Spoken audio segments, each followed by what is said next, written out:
Yo guys, how's it going? We're back again with Lenny and Carl, our aberrant and familiar duo. Hope you guys have had a good weekend. I had a very good weekend, actually. A couple of long walks. It's been cold. It's been fucking cold. Played some Arkham Horror with my other half. Great weekend.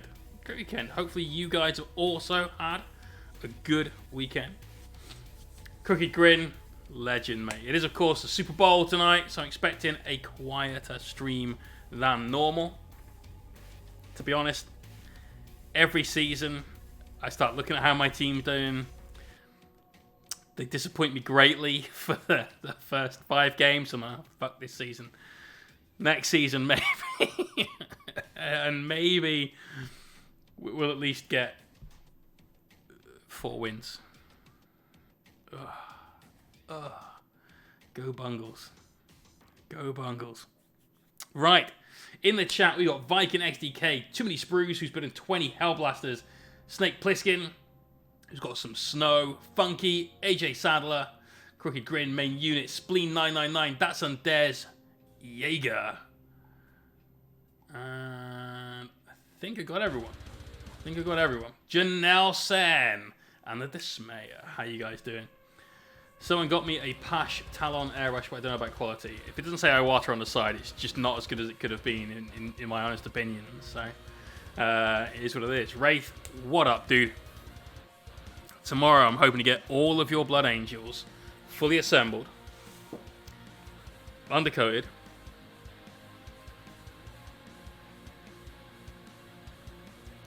and as a added bonus, hopefully also base coated. That's the goal for tomorrow. The goal for tomorrow. It's that. Muad'Dib, waiting for the Super Bowl. Have fun. J. Stuart Wild, name change from... If you just changed the capital J to a lowercase j, right? Nice, dude. I will make sure your meeps have transferred over. Give me 1 sec. Nick McDade, how's it going? Currency. So, yeah, they have happy days. Good stuff. Wouldn't it have been easier to paint that mini before putting it on that base? Yes and no. Because here's what the plan is, right? I don't know if you saw the last stream, but this is Lenny, and this is Carl. And as you can see from here, there's a lot of shadow going on. We have light sources here, a tiny one here, a little one right down here, a couple on this, and then we have this big Mama Jamma right here. This is a big light source, this is a small light source. And what's going to happen is that's going to line up in front of Lenny and Carl, and that's going to light them up. And so to get the right values on things, we've done it this way. So we look from top down, all the areas that you've got silver here, which are going to be taken back in a little bit when we reintroduce our shadows back on here, or where the light is striking these surfaces. And so we're going to paint some hazard stripes today. We're going to finish painting Lenny and Carl with just essentially base coats, a value layer. Just going to put some paint on them, some normal hues. Then we're going to hit them with a wash to get some lighter and darker versions of that. And then we're going to start reintroducing the shadows. Once the shadows are down, we can start reintroducing the light as the real color that light is going to be. So we've got a lot of work. We've basically got to do half the paint job on a mini, and then take away some of it, and then put light effects over the rest of it. So it's not going to be easy. Oh. Got slightly boozy coffee right now. Oh God, in need of some warmth. It is cold as a motherfucker in here right now. Yes, got a big old order from Element Games. A very big order from Element Games. I'm not going to grab hold of it. It's Outriders, Inceptors, eliminators. No, eradicators, not eliminators. They're shit. There's a few eliminators. Loads. An entire fucking Deathwatch army with the exception of 10 heavy intercessors, because they're not out yet. Right, let's start working on these. We need some dark teal colours. So I'm thinking we go with Cavalite Green. It's going to be one of these. Oh, actually, let's use some Vallejo tech. They're model color emeralds, really, really nice. You can use that on the flesh tones as a glaze. Mix that in with a little bit of blue, maybe a little bit of black as well for some of that chitin they have on their armor. Can't be that cold. We can't see your breath, and your nips aren't cutting glass. Well, I'm generally not wearing like a glass vest, shall we say? You know. Guild bottle green wife beater. That would just be silly. It's not cold at all. Hey, you guys complain that I'm complaining it's cold. I'm not complaining it's cold. Just saying it's cold. When you've got nothing here, it gets chilly. Also, those of you complaining that I'm complaining that it's cold, despite the fact we just covered the fact that I'm not complaining, I bet you've all got the fucking heating on. Yeah, it's only minus 20 degrees C over there. Yeah.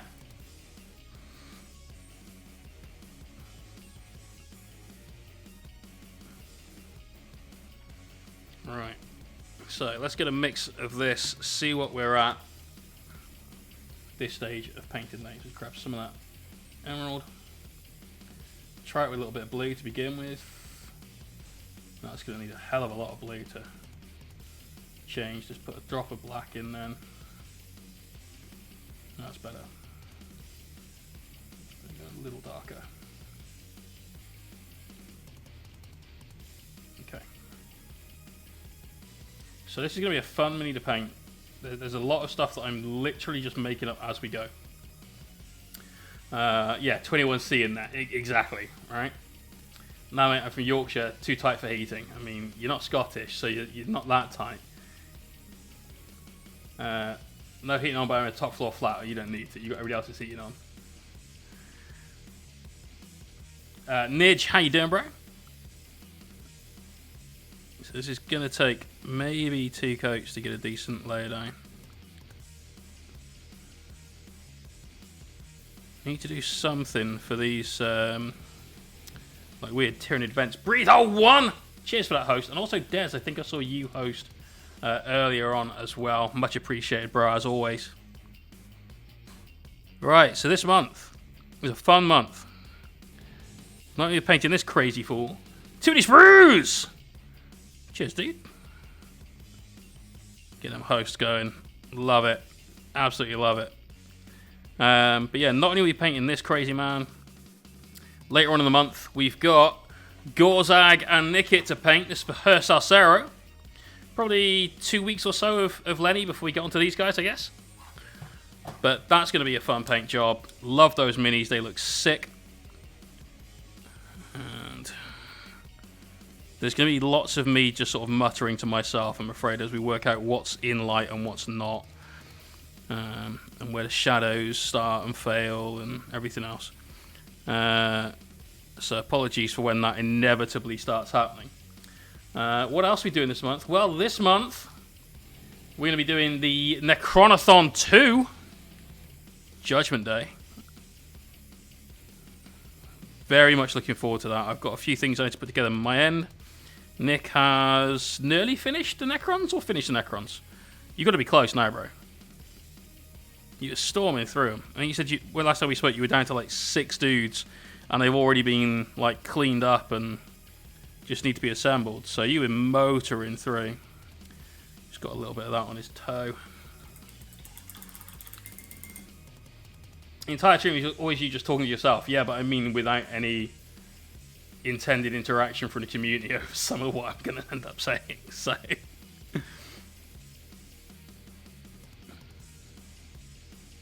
Good old Shaddy and Flesh Tone back in there to cover up that little mistake.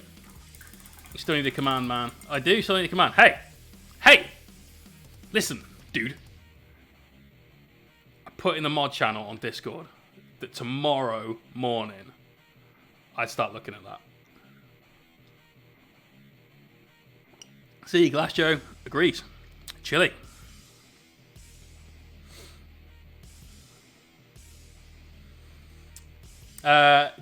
Did Amazon deliver the order okay? Right. Whenever you get an order from Amazon, the fact that I'm going off on this rant is kind of a spoiler as to no, did they fuck? But whenever you get an order from Amazon, whenever you order anything from Amazon, and it's Amazon themselves delivering it and not a third party, they tell you when your order's going to be there. Then they send you a little notification on your app and like, it's going to be there between 2 and 6. Bang it. Fantastic. Love it. Great service. Love Amazon. However, when another company asks Amazon Logistics to deliver your parcel,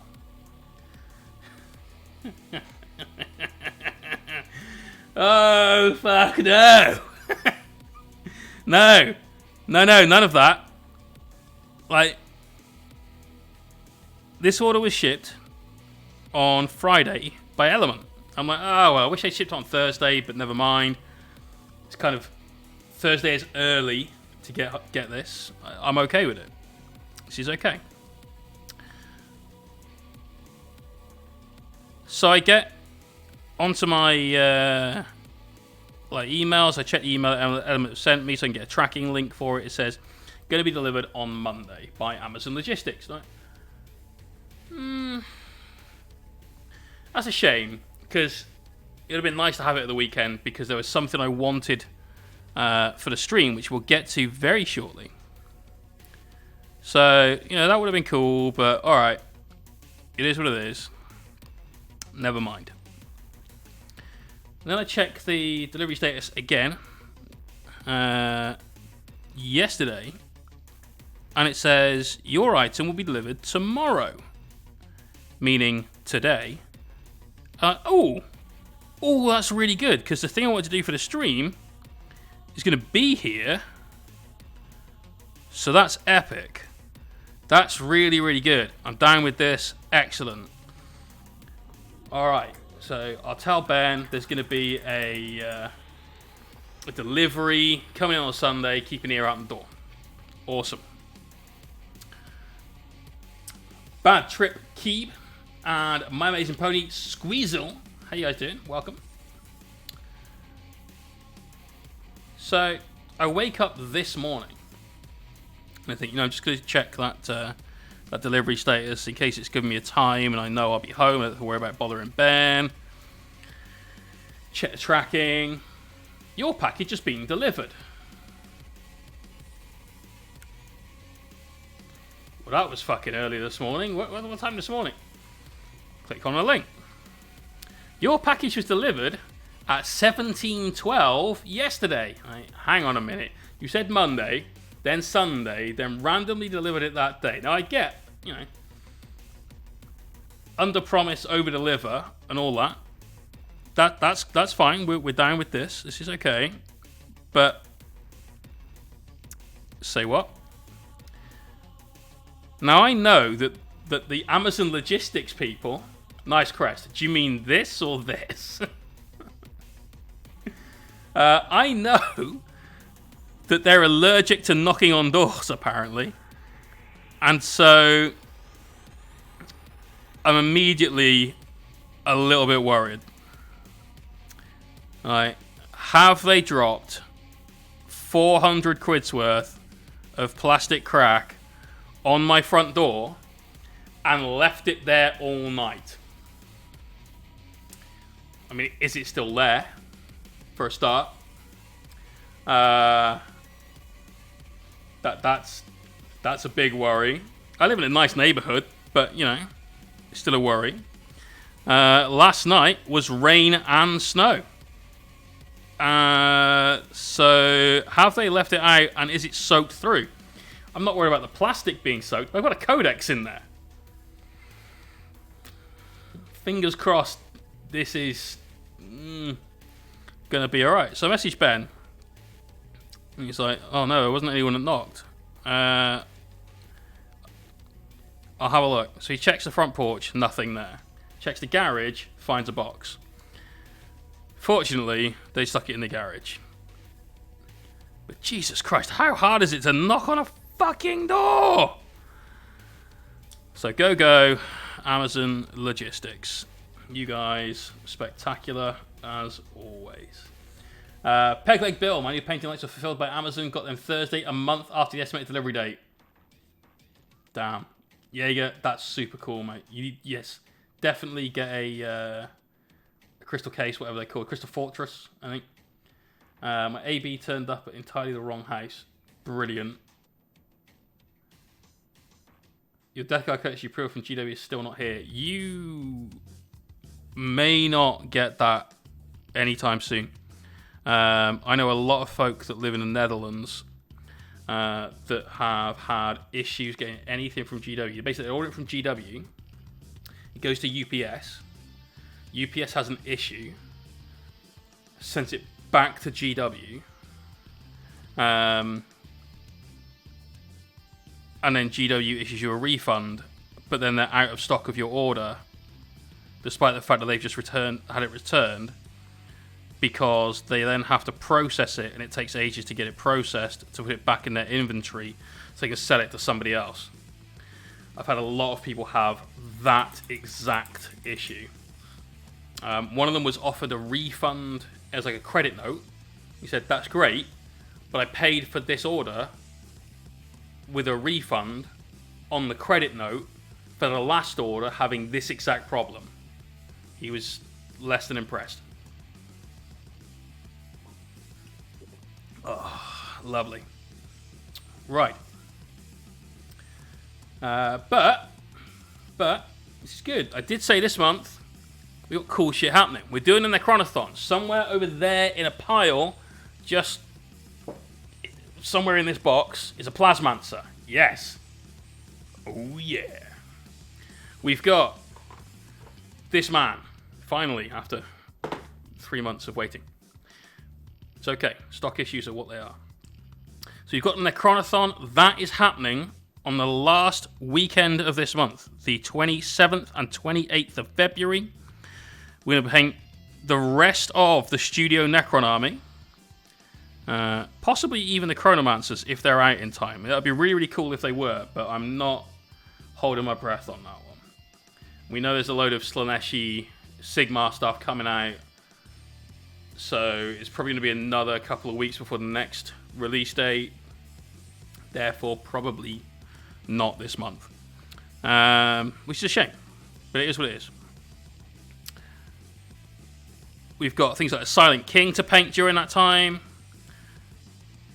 Oh, it's going to be epic. It's going to be super, super, super cool. We've got some giveaways that we're going to do throughout the stream. Probably some Rival Crafts gift vouchers. We've got some Necron-themed tokens and stuff we're going to pick up from Strata Minis, exclamation point Strata. Might even give away a Necron. Part of the Studio Army might give away a character mini. I think that would be cool. I mean, we're not talking the Silent King. You can... Hell no. Get your own Silent King with blackjack and hookers. But that's going to be a cool giveaway as well. That's fun. Like this. Like this.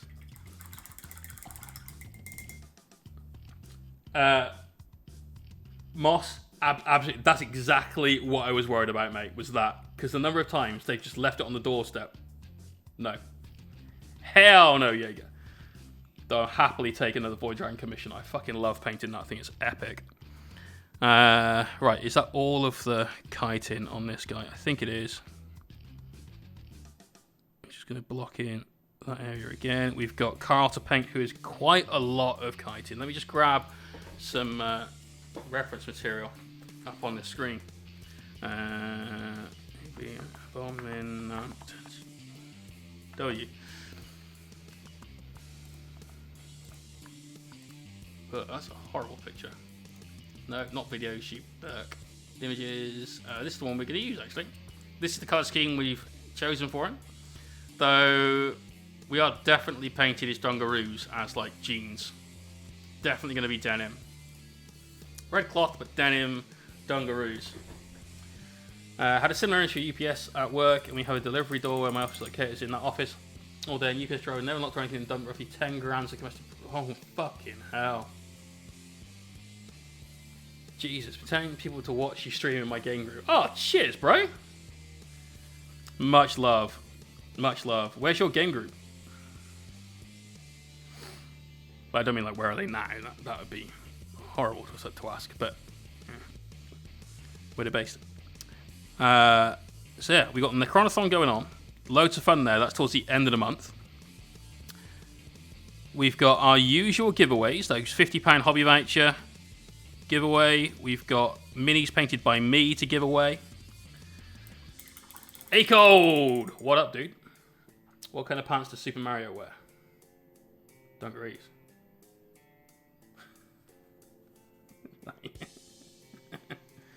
Film in my town. Is that oh, nice. Denim, denim, denim. Hey! Denim, denim, denim. Denim, denim, denim.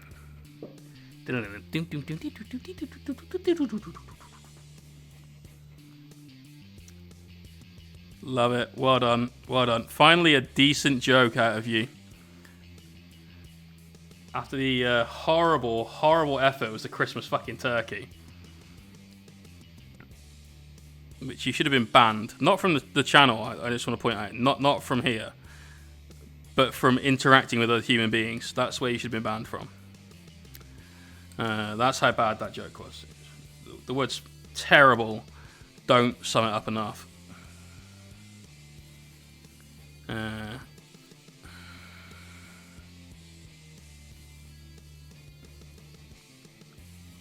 Right, that is skin, so that's a light green we need for the toes.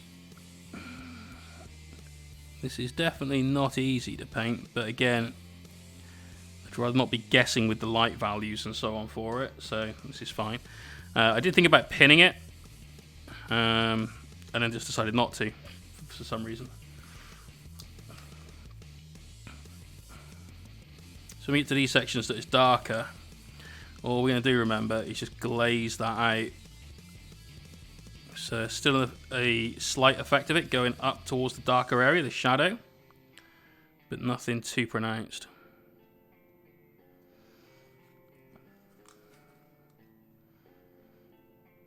I probably need to paint a little bit more of this arm as well.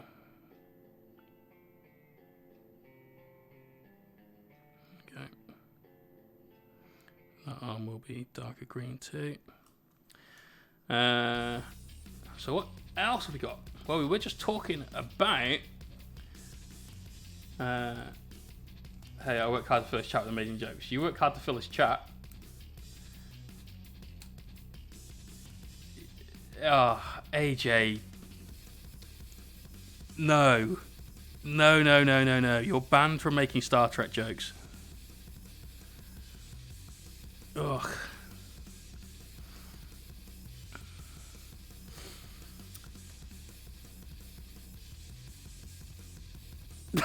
Fucking hell. You never want to get in a pillow fight with a Grim Reaper unless you want to face the repercussions. Oh, Jesus. Jesus.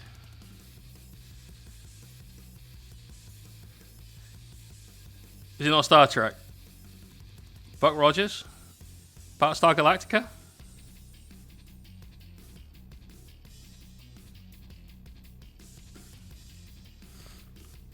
Fucking Spaceballs. Of course it was Spaceballs. Ah, why? Blame my poor pop culture and sci-fi movie references.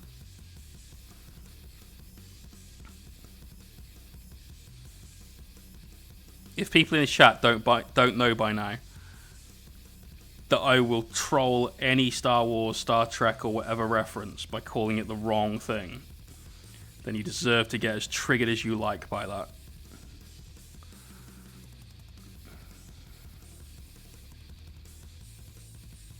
You can get super triggered for all I care. You can go full on Karen from it as well. Don't mind.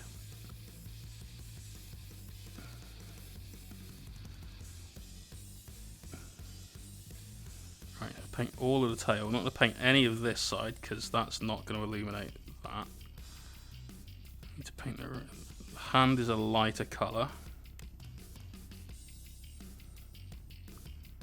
Cool. So now we need the light greens.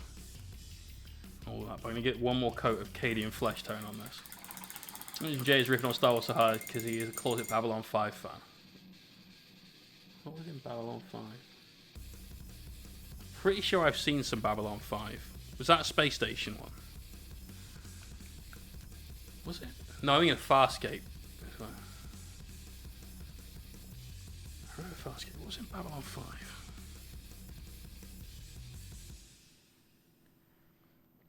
It's been a while. The film Space Sweeper has some interesting armor for its space cult. I nearly watched that earlier on, but then I realised that it was all going to be in Korean and I was still doing work. I didn't want to stop just to watch a movie, so...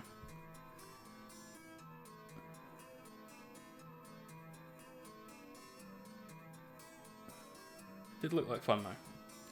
Oh, it's dubbed. Oh, fair enough. AJ, I have no idea, dude.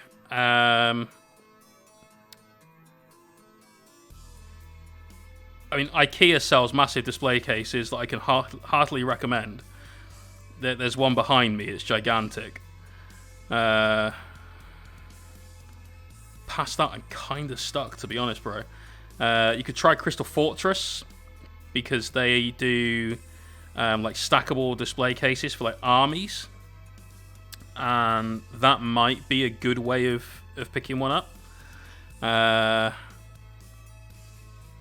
Because the dimensions on this thing are pretty sizable. Just this section is probably just over 6 inches by itself. Gumballina, get out. Get out. Get out now. That was tragic.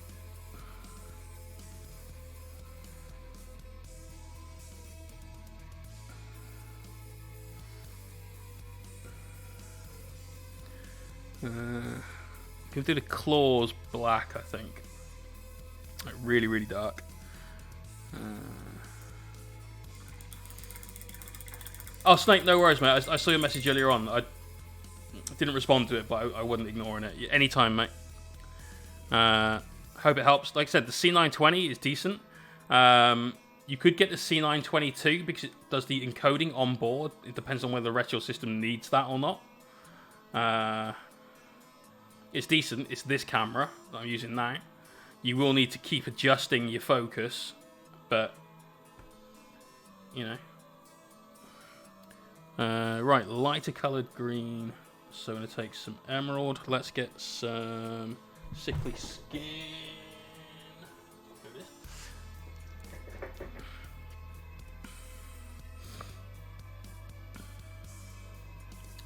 Oh, Jamartin, how you doing, bro? I think you said hello when you came in. That I did miss. Right, emerald, sickly skin. Need loads of that.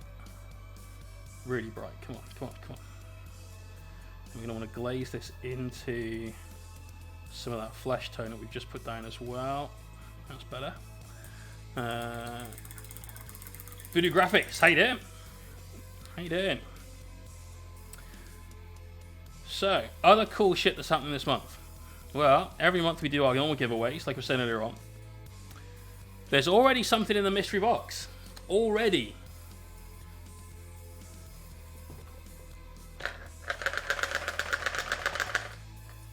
There's already toys in there. But it's something I really wanted to paint. As soon as I saw it, I'm like, God, I'd love to paint that. That looks sick. And it came out recently. Very recently. And so this is the first prize that we're putting up for this month's mini mystery giveaway. Exclamation point mystery. Oh, he's such a fucking badass. We haven't done any Death Guard on the channel at all. I can't remember doing any anyway. We might have done them, I've forgotten them, but I genuinely don't think so. So this would be the first Death Guard we've done on the channel. We've done some Nurgle, mostly demons. I don't think we've done a single Death Guard mini on the channel at all. And this is such a boy. Look at this. Such a pretty model. Like, this is a bit fucked up. It looks like he's got a muffin top. I'm not 100% sold on that. But the rest of him looks ace. Absolutely ace. So this is in. This is in the giveaway. You could win this, the contents of the mystery box, or something else yet to be determined. Now, earlier on, in fact, I'll show you. The Detolf cabinet is actually really good. That's the one I've got here. What I will suggest, it comes with 4 shelves. And it's that one, that one, that one. Does it come with 3 shelves? 2. Yeah, it comes with 3 shelves to split it into 4 sections, right? I bought 4 extra shelves and put them in, because otherwise you've got, here's my Space Marine army, here's the massive gulf of space on top of that we can't use. Strongly suggest buying some of those. I think I spent about 45 quid buying the shelves. I don't remember where from, but honestly, really good. Anyway, what we're saying was, on our prizes, let's go to the Patreon voting channel, which is only exclusively for Patreon members. I took a photo of the shelves, and I asked them to start picking things to go in the giveaway. No, you can't put the airbrush in the giveaway, you pleb. That's the second time you suggested it. I will continue treating you with contempt until you stop suggesting it. But if you are a Patreon member and you're in the Discord, and if you're not in the Discord and you're a Patreon, then I need to know so I can make sure you get in there. Go to the Patreon voting channel in Discord. Get a vote in. Exclamation point Discord if you're not part of it already. And that brings us nicely to the other super cool thing we're starting to deal with this month. Flying to... I missed something important. Not sure. It is on the last weekend of April, so that's the 24th and 25th, I think it is. It is the stream's 2nd birthday, streamiversary. And I'm really looking forward to it for loads of reasons. The biggest one I'm looking forward to it for is because we will do a giveaway. Like we do whenever we have any momentous, cool occasions, we do a giveaway to help celebrate with you guys. And so, for this one, I want to make it super special. Last year, we gave away a fully painted, we raffled off a fully painted custom body kit Chaos Knight. You'll occasionally see it down here. It's a World Eater's Knight, assembled in like a gallant formation with a massive chain axe and a power fist. Super cool. I would say Crystal Fortress Jaeger, but that's not actually it.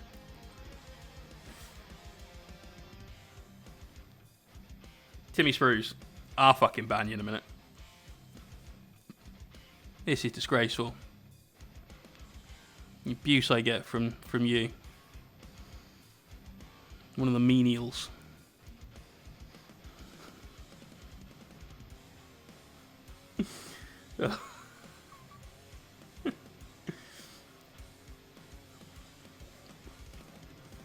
Yeah, Danny will print you one. There you go. Sorted.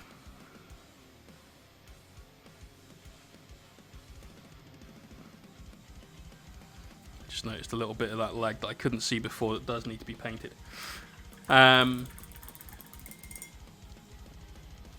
So, the giveaway this time round, we're letting you guys decide what we give away. Now, what I would like to do is paint to a decent standard. Similar to the commission work that I do, I would like to paint a small army that we raffle off. Now, it's got to be a small army because we're going to do this in the space of 1 weekend. And there have been some army list submissions, which we'll get to in a second, that have gone a little bit too far and need to sort of wind that back a bit. Krills, cheers for the follow. So, what's going to happen is if you are part of Discord, you can go to the Streamiversary Lists channel, where you can create an army list. Now, there is a pinned post there. If you haven't read it, you need to read it because it explains what to do and how to vote and how to get your post voted on and so on. And essentially, what we're looking for is an army list that contains an HQ model, maybe two, that has a... Hang on one sec. Just to make sure I've done all of these bits, and I believe I have. That has a... Yep, that's fine. Oh shit, he's got a crest on his face as well. That's all bone. Yeah, character or two, a troop's choice or two, and then maybe something else from like elite, fast attack, transport, whatever.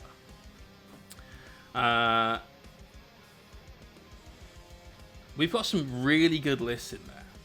Now what we're going to do is we're going to take the most voted for lists, and you vote for a list by reacting with the meep face to it. So super simple. Just do the emote, job done. We'll take those, we'll put them into a straw poll. We'll get that poll up everywhere. Get it voted on.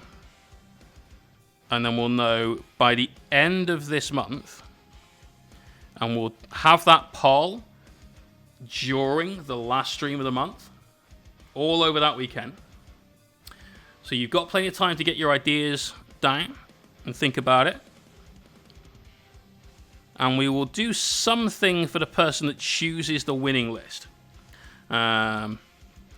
Maybe you'll get some free raffle tickets, like some free entries. Maybe it'll be something else. I don't know. Maybe we paint up like one additional figure from that army and send it out to you during that weekend. Could be anything. We're still working it out. Just spitballing some ideas right now. So we'll make sure that the winning list is recognized as a person that's created it. But go nuts. Go and put some lists up. Obviously, make sure that it's a small enough list that we can do it in a weekend. Because we want to do quality. What we don't want to do is... Here is 90 boys that were super speed painted. And frankly, look a bit like shit. Because that's no good. And nobody really wants that. If they want an orc army, maybe they want 20 boys. And a shock attack gun. And a truck. You know, something like that. Des, you can put in as many lists as you want. John, how you doing, bro? I think you spelled mystery incorrect, mate. And May says no Alpha Legion in there and sad. Well, Polly, go change it. Also, absolutely no problem, mate. Happy to give you feedback whenever. Glastonbury this year, a man offered me a hardcore breakfast. Cornflakes with vodka stone milk. Kept me if they sugar on top. How's getting into that? Vegan breakfast. Dear oh dear. Mate, I hate the Disco Lord. With actual passion, it's one of the very, very, very few things that I hate in this game. Because every single time one of them was put on the table, I lost that game. I've literally never won a game against an army that's got one or more of those things in. Because they were always, and I mean always, fucking Slanesh. What was it called? Oh, fuck. The Flawless Host, I think it was. Just disgraceful. And when you're playing Knights, and you can't hide from it, you can't screen from it, and everything else, as soon as you see it on the table, like, yep, cool, I've lost this game. I came close, really, really close, to beating a guy who is, his name's, is it Jonas? I think. Who is one of the best players in the Netherlands. I came really close to beating him. Who was running 3 of them, plus Mortarion. And it was a pretty rank list. But just could not do it. Could not do it.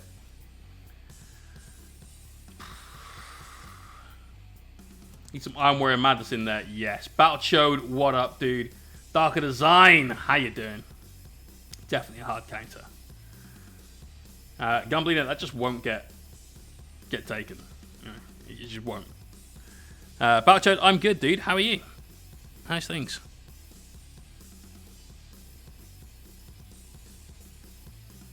This is still just like blocking in base coats on a model that is full of detail and attached to these bloody stairs and so on. So, not the most straightforward thing ever, but it's okay. We're getting through it.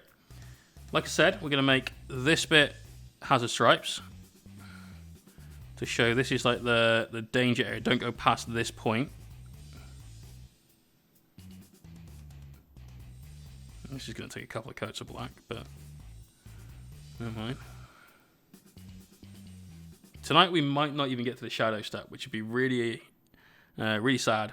I'd love to get that far, but just thinking about the amount of things that I want to paint and just like get some washes on here to darken some of these areas down before we start putting our highlights and so on. There's a lot to do. Disco was undercost at those points. It really was. 160 points was fucking criminal. 3 of those for the price of 1 of my knights, basically, and those 3 would take out my entire army. Not too bad. I spent the last 5 hours getting stomped on Smash Brothers, so paint to cheer up. Oh, dude, I love Smash Brothers. Most guessing the Alpha Legion with -4 to hit, the huge squad is possessed behind it. Yeah, it was. I played that list. Like, Manny had that list, except instead of a Disco Lord and that, he had Morty and Magnus. And I had Manny fucking round 1 of a tournament at Glasshammer. And when the pairings went up, I was like, oh, Jesus Christ. Like, the one person you don't want to draw game 1 because he's one of the best players in the world. You're like, alright, fine. You don't have to worry about winning the tournament. I'm playing Knights. What's he playing? Oh, fucking hell. Smash Brothers Possessed Bomb. Well, this is over. And I won. And I was so happy with that. Manny went on that event to be Vic VJ. One of the guys from D6 Wargaming. No, D6 Evolution, sorry. Mike Porter, who is easily one of the best players in the UK. And a couple of other really, really top players. So, He went 5-1 and lost against my Knights with that list. It was fucking savage. I was very happy with it though. Clearly, obviously happy. Gumballina, careful. School first came out when my mates with 3 in. This was before it was changed. I used to whirlwind start to fire Scorpions 3 times and killed them all from across the table. Yeah, well, lucky you, bro. I'd managed to get through 1 if I was lucky, but it all depended on terrain. If they could hide them, then I was done. Like, that was it. I remember I played Danny from Hellstorm. He's the only Hellstorm team member to have a win against me. And we set up. I was just out of range unless he got warp time off, and I knew that was the obvious play. But I was meant to be going first, and he seized, and like, all right, that's that.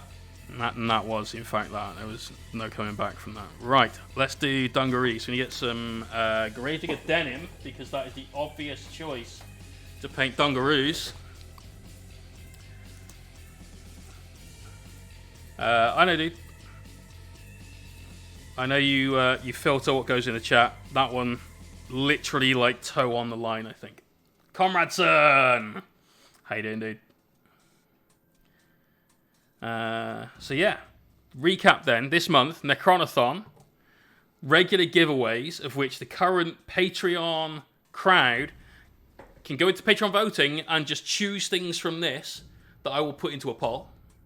There's a few things that are not going in there, like that Senator Chaplain is mine. Like, no one's having that. And Lieutenant Amalus, or Lieutenant Amalus, that's a hard no.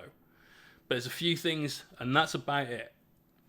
So that's going on. We've got the giveaway that we are planning for the stream anniversary, where we need you guys to go and make some army lists for it in the stream anniversary lists section of Discord.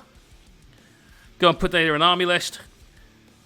HQ or 2, some troops, maybe 2 choices from troops. Get yourself maybe something else from another battlefield role. So it's got to be a legal army. It's got to be something that can be fielded, because we don't want, and this is the reason why we're doing this, what we don't want to have happen is what happened with the last prize. And I mean, no disrespect to the winner. This was not really a prize that you could use very often, but it has sat in a cabinet doing nothing ever since he won it. And we want these guys on the table. We want you guys to go and have fun with some minis that you can win from me. I'd love that to happen. And that's why we're doing an army. So it's got to be a legal force.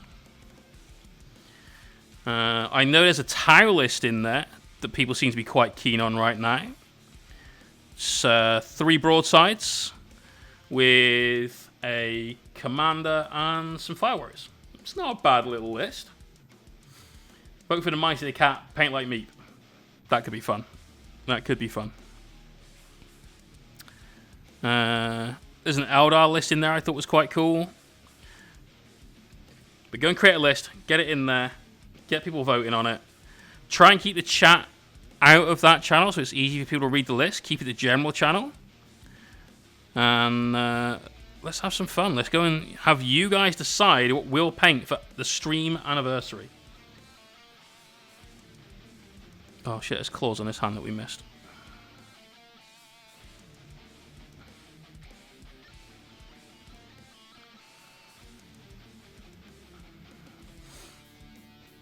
This looks so terrible. So terrible right now. This is for the Carnifexes is the one. I'd happily paint some Carnifexes. I love Carnifexes. Are they not, like, usually almost always sold out online, though? And they're only available from GW web store? Is that not right? Because I think it's one of those things where they don't have a box. They just come in those white boxes. So, as a result, you're kind of web store only.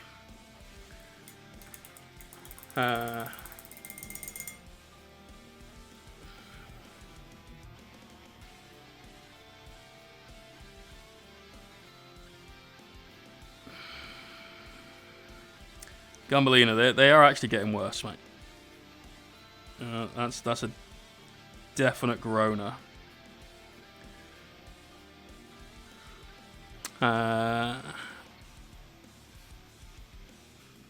What else we had going on? Was that it? Was that everything? I think that was everything. Just the normal giveaways past that point, and a Necronathon with its own giveaways at the end of the month. It's going to be great. Gonna be great. I am really looking forward to doing that though. Played Ben's Death Guard. He had Mortarion and a fuckload of Plague Marines, Terminators, and so on.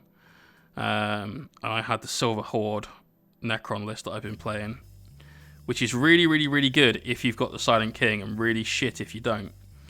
But we managed to hold a lot of the objectives, score maximum primary points, and got the win despite having most of my army removed by Ben, because the Nightbringer went fucking Super Saiyan. The Nightbringer, in my turn 2, psyched a few Terminators. I say psyched, you know, he did his little Catan powers. He killed a Terminator in his Catan powers, basically. Then went charging into them and murdered 8 Terminators between... first round he killed 1, second round he killed 2, and then killed 6. Strength 12, toughness 15. No, he's got about 22 wounds. He's definitely got disgustingly resilient. Old version and new version. Gotherum, cheers to the follow and welcome.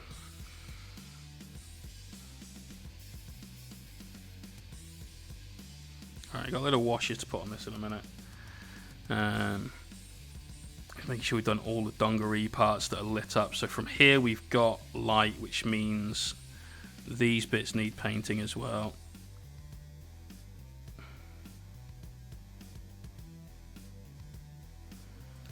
Like so. God, this is complicated. It's very complicated. Got some claws that I forgot about. They're here.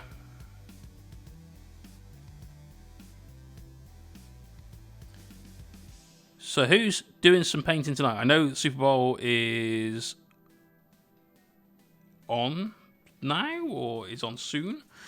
So I appreciate a lot of people getting ready to sit and chill with that. But is anyone picking up a brush today? If so, what are you painting? Starts in 90 minutes. Ooh, that's kind of stream finish time. I got way too much work to do tomorrow to watch the Super Bowl tonight, but yeah. Alright, just going to paint this handle black, so I don't know what else to do with it right now. Probably just some metal. Like, different metal. And this bit's so much in shadow that we don't have to worry about it. I'm going to need to paint all of this in black, though, because... you can't get darker than the black. I need that light to work.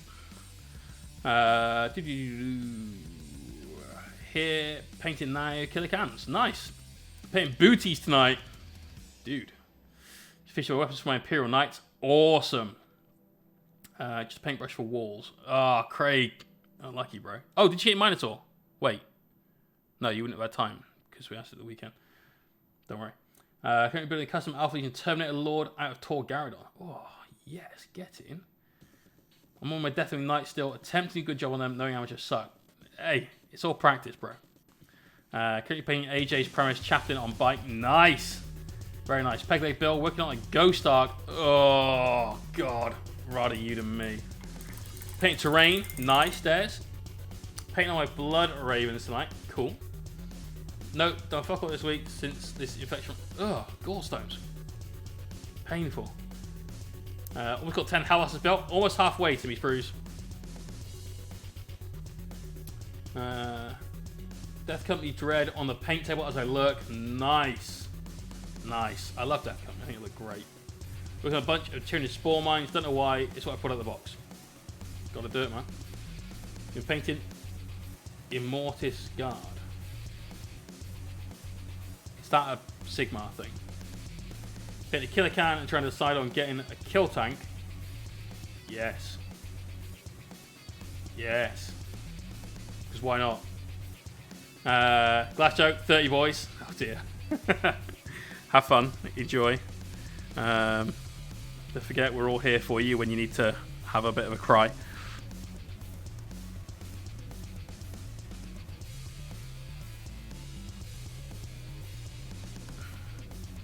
They're not fun models to paint. They're just not. Especially if you want to do a really good job on them. They do take a lot of work to make right, you know. Okay, need to get to the underside of these bits of the hammer now.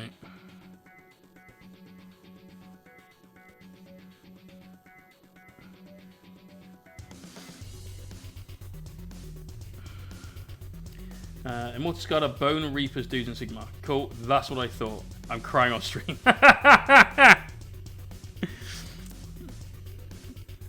Oh, mate. You can do it. Come on. Come on, get your head down and just power through. You've got this, bro. Alright, let's get some red on these guys' capes. And I'm going to use not unusual red. I think we're going to use this, Amethyst Rose. I'll tell you what, let's do a how to transfer paint from these into dropper bottles tutorial again. So, paint your stick, and claggy, and everything else. If you don't want, cracking on my night guys to get the base paint tonight. Nice, dude. I've been looking at your work on Instagram. Looks good. Looks real good.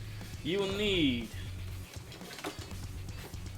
a ball bearing. I use these. These are like BB gun pellets for airsoft. Although I guess if you're using steel ball bearings, you're doing some fucking serious airsoft. I'd rather not get shot by one of those things. You will need a little funnel. Super useful. You'll need a bottle, cap, and obviously also a nozzle. Are all good elements to have.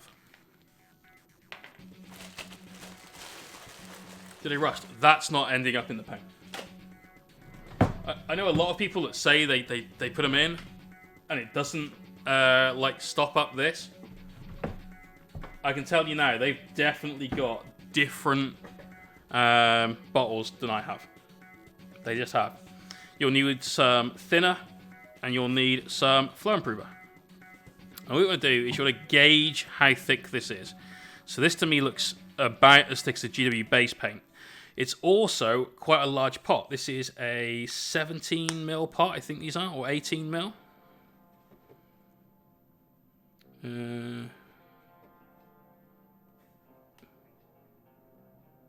18mm, half ounce. So,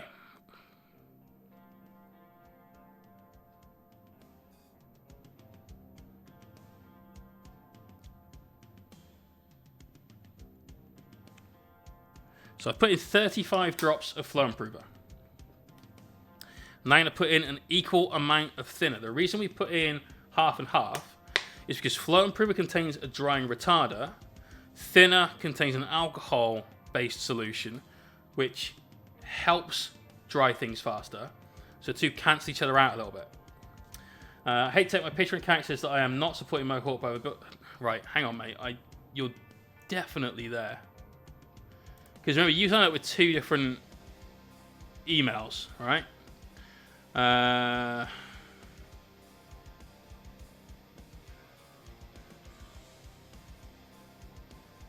Yeah, you are. And there's no end date either. You've been cracking on. Message me on Discord after the stream. Or, well, message me now if you want. And we'll try and sort it out.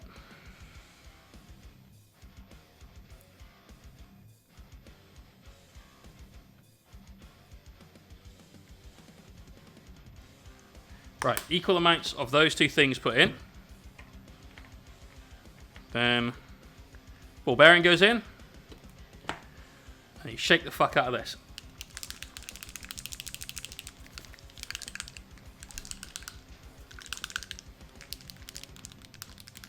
However you want to shake it.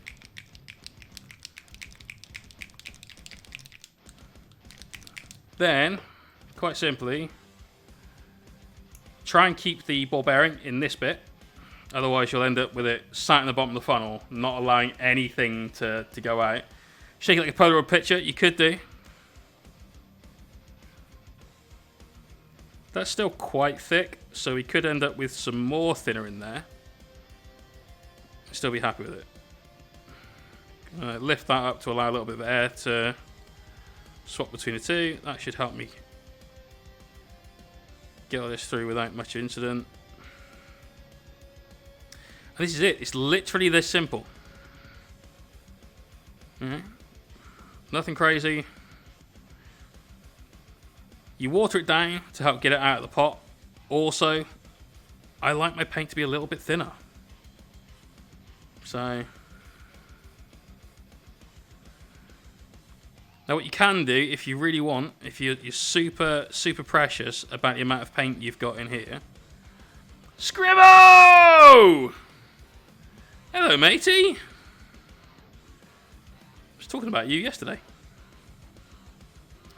But you can then sort of scrape all this out with a brush if you want. It's up to you. I'm not that fussed about what is the equivalent of about 8p's worth of paint. Couldn't give the slightest solitary fuck. That in the bin. This is Amethyst Rose. Yeah. Let's not get paint everywhere. How you doing, bro? How is your stream? Everyone, if you're not following Scribbo, please give him a follow. He's a really good guy. He's an actual in real life friend of mine. We met at a tournament, and he's a great artist. He's done some art for the stream. So, Scribbo, in fact, we need to get your command back, but I'd like you to write something for it if you can. So if you give me like a blurb that I can use for you, WhatsApp it to me if you want, or Discord, whatever's good, then we'll get the Scribbo command back up. And then all I do is just grab a permanent pen. Hey, no worries, dude. Ziggy, cheers for the follow. Stu Flynn, hi, by the way. And I think that's all the new peeps. So this is spelt wrong, probably. Amethyst Rose. I'm fine with that spelling. And that's it. It's super simple. It doesn't take long unless you've got 100 to do, which I've done in the past. Jabs1990, cheers for the follow. SW Miniatures, no worries, dude. You have a good week. We'll see you soon. And then you have paint in a dropper bottle. Super nice, super easy. Great for going in airbrushes, all that jazz. Right, we're still working on Lenny and Carl. Let's not forget Carl. Just getting some base coats down, and because of the fact we've had to glue these on, it has been annoying to hit all these bits, but needs must and all that shit. How about 670? Did a couple of settings. Yeah, that's definitely the way to do it, because I did it the whole lot in one go. It took me a solid afternoon and a little bit of an evening as well. And my God, my shoulder hurt. Like, you do a lot of shaking. I'm not a teenager anymore. I don't use that much arm motion. You know, God, fucking 20 years ago, I'd have had no issue putting all those paints in dropper bottles. Out of practice.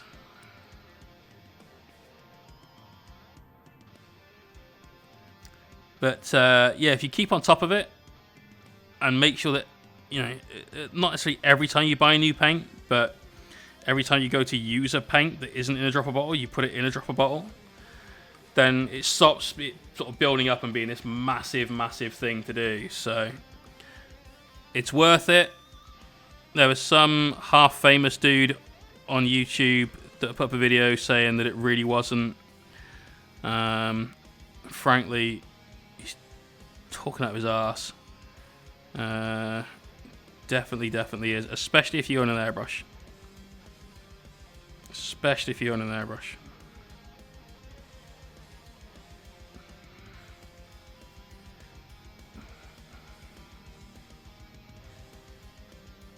Sorry, focused. Just missed a little bit there. I need to just grab that. You know, wait, hang on. You know Van Canto the band? No.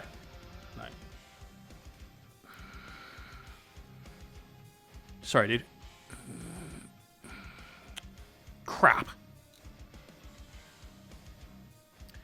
Right, after we've done all of Lenny, we've got a little washes to put down on them. That won't take too long.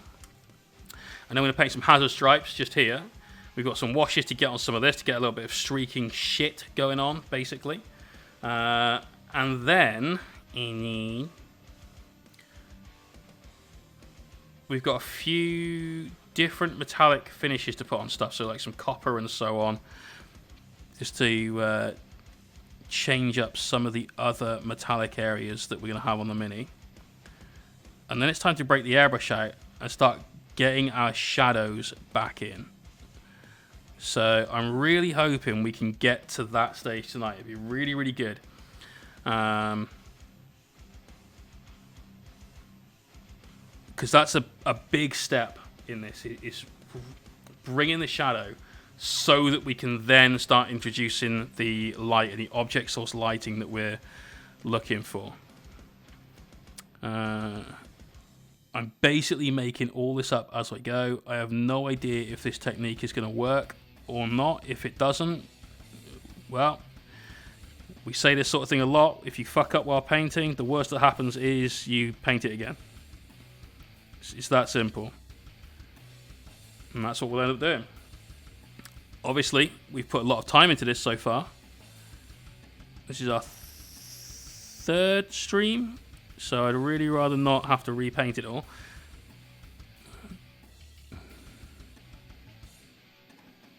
But if we do, we do.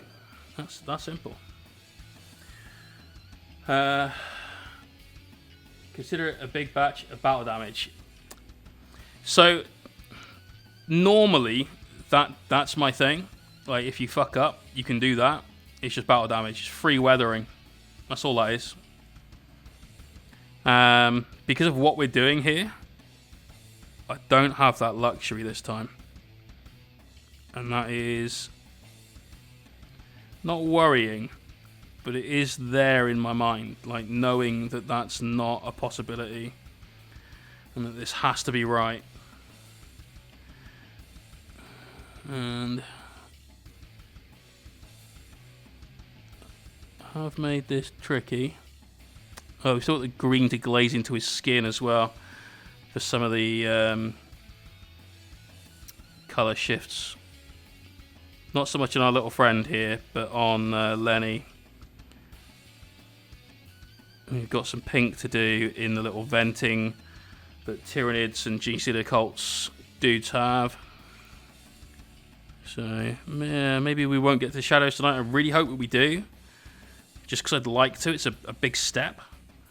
But if we don't, then we don't. And it kind of is what it is at that point. Alright, start glazing some of this out a little.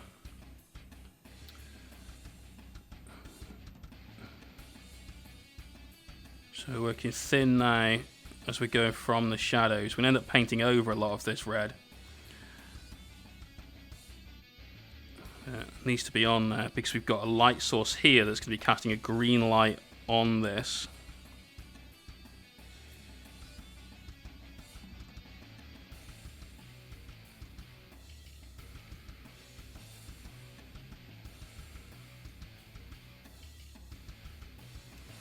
So I've got to do probably better safe than sorry to do this far down.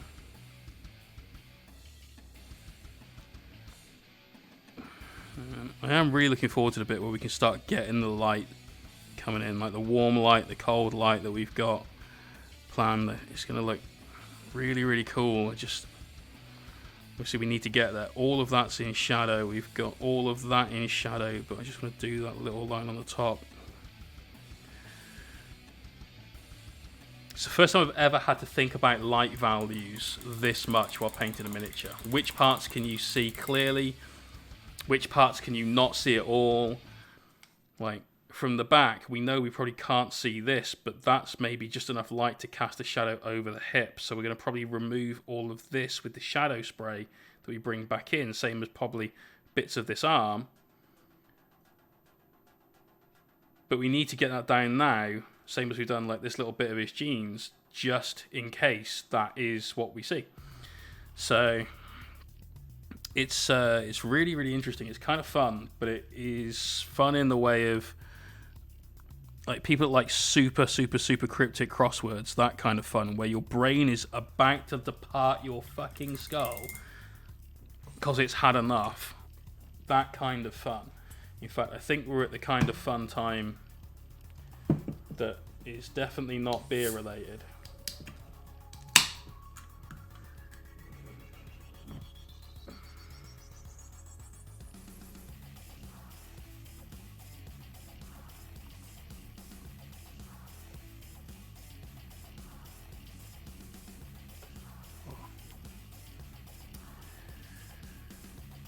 Happy Sunday.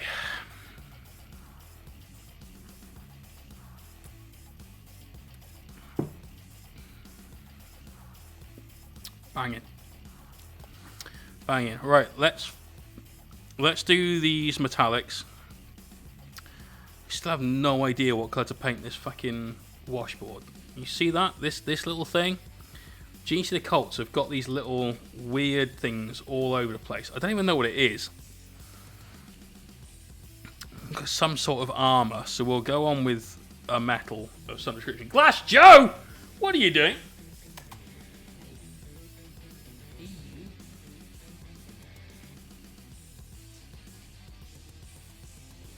Oh, nearly got your meeps. Tibble's Evil Cat being gifted a sub by Glass Joe, who is a superstar. Remember, Glass Joe is a streamer as well, guys, so if you're not following him, give him a follow. Follows are free. Follows are fun. Tibble's Evil Cat. Bam. There you go. Have some meeps.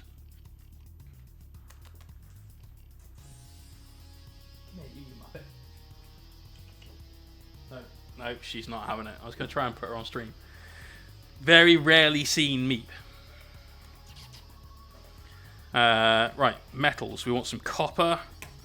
For definite. Copper's going to work really well with what we're doing here. Gold would not. It's too light. We want some gunmetal, which I've got out, I think. Yeah. And something for that weird plate.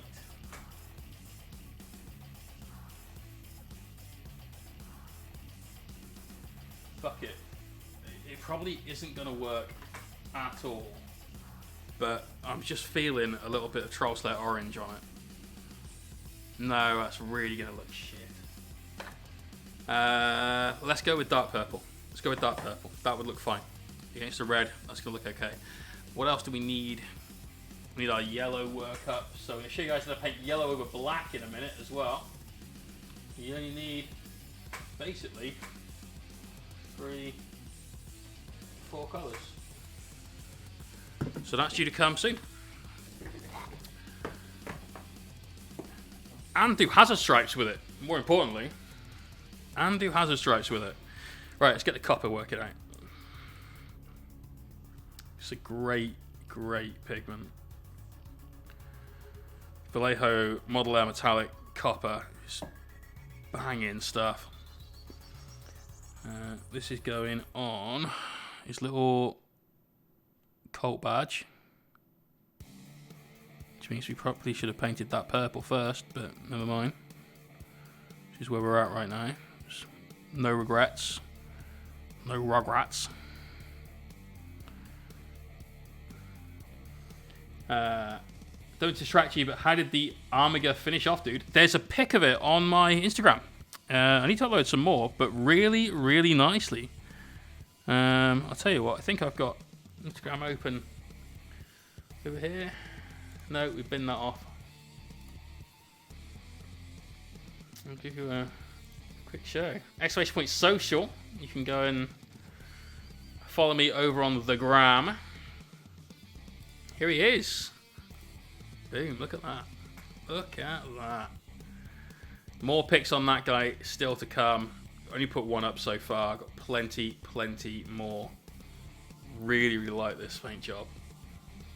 Came up really, really nice, I think. So yeah.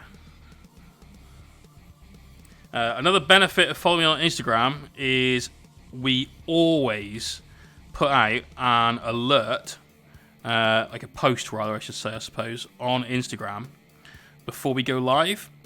I know some people say that they don't get the Twitch notifications despite having them turned on every now and again. So go follow me on Instagram, press the bell button for notifications and all the usual things that content creators tell you to do, which I hate telling people to do, but it is worth it. I make a post probably once a day on average. There's always something up each day. Every now and again I put another thing up, but that's relatively rare. A couple of times a month, if that.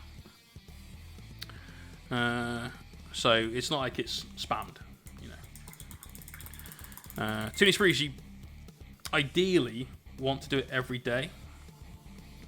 If you make an Instagram post every single day, then the algorithm likes you a little bit more, basically, and promotes your stuff a little bit more. Because Instagram went from being, we show you the things that you have, we show you things that content creators that you follow have posted in chronological order, to we show you what we think you'll like. Quite a while back. God, good couple of years back now, I think. And so getting that daily post helps you feel relevant in their algorithm. Bucks or Chiefs tonight? I've got a bet on the Chiefs. Okay. Now hang on a minute. I haven't put a bet on the Super Bowl for a few years now, but I used to bet every single year and I never lost the bet. Lie. I did lose one bet by 1 point because I always bet on a final outcome. But I accidentally put a bet on Roethlisberger to score the first touchdown. I meant by passing. I thought it was going to be a passing touchdown for the first touchdown. And it was 25-1, the odds. I'm like, how the fuck could it be 25-1 odds he doesn't throw it in? This is bullshit. Fuck it, I'm taking that bet. He's definitely going to throw it. He's got it. I realised after I'd placed the bet that it was him to score the touchdown himself. Like, be the one that gets the ball over the line, not lofts it over on an assist, essentially. Unfortunately, Jerome Bettis couldn't get across the line, and Roethlisberger quarterback sneaked it in the following play. We won big on that one. But I would normally put a bet on for a team to win by between X and Y points. So if you're putting a bet on the winner, are you doing it, oh, they'll win, or I know this game so fucking well, they're going to win and it's going to be by this many points? Because that is an intelligent bet. You've got to know your shit to win those. I think that's a fun way of doing your sports betting. Not that I am condoning gambling, Twitch overlords. Just saying, if you want to maximize your fun and winnings, there are ways.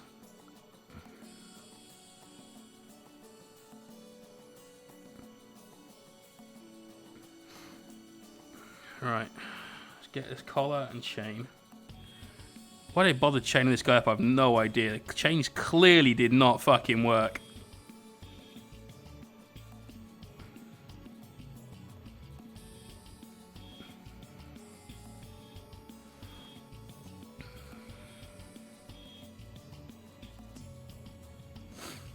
I don't bet anymore, but I do like the cricket at the moment. Just a shame I got a step or get up for 4 a.m. Gives me extra hobby time. You'd be decided by a field goal. As in, a field goal kicked at the last minute will decide it, or decided by 3 points between the two.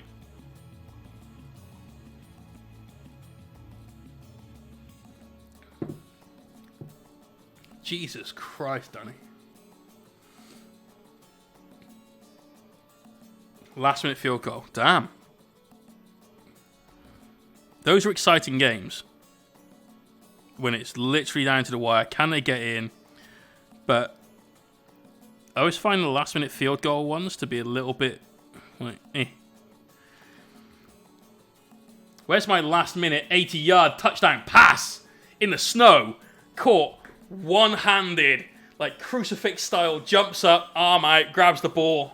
And in. One of the best plays I've ever seen in my life was that. It was the Raiders back when they were the LA. No. Before they went back to LA. Shit. New Orleans Raiders. No, it's Saints. Fuck. Who are the Raiders?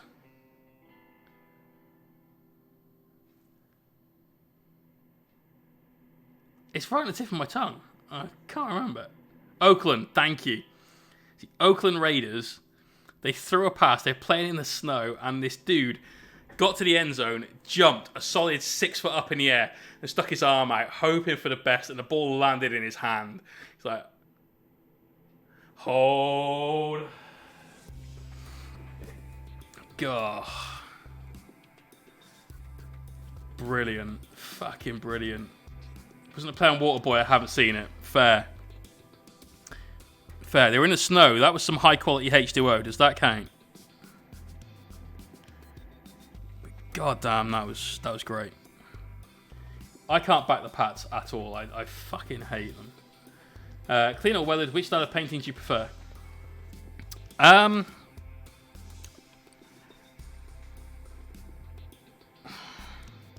I have no real preference on that. However, I don't like grimdark style paint jobs very much. I don't like doing them, and I very rarely see one that I really like. You've got to fucking nail that. I mean that in a good way, not the nailed it way that we use on stream every now and again. I'm happy to do battle damage on stuff, but I tend to paint it all on rather than cake it on. So if I had to pick one, it would definitely be clean. I'll put a little bit of battle damage on almost everything, just like a little scratch here and there when we're doing some highlights, just to give it a little extra interest, a little bit more detail. But the majority of my paint schemes that I do are clean, not necessarily parade ground. I prefer to call it battle worn, not battle damaged. So it will be like some atmospheric effects. So let's say, for instance, oh shit, Crazy Ant getting it for 10 months on a 10-month streak. Says, I like grimdark paint style jobs. I like grimdark style paint jobs very much. You do. And to be fair, mate, a lot of your work I really like. You do a really, really good job with that style. I've seen so many people post up there, I did a grimdark paint job. And you know what they're about to show you is, I couldn't be fucked with this, so here's some lazy painting that I'm going to call grimdark.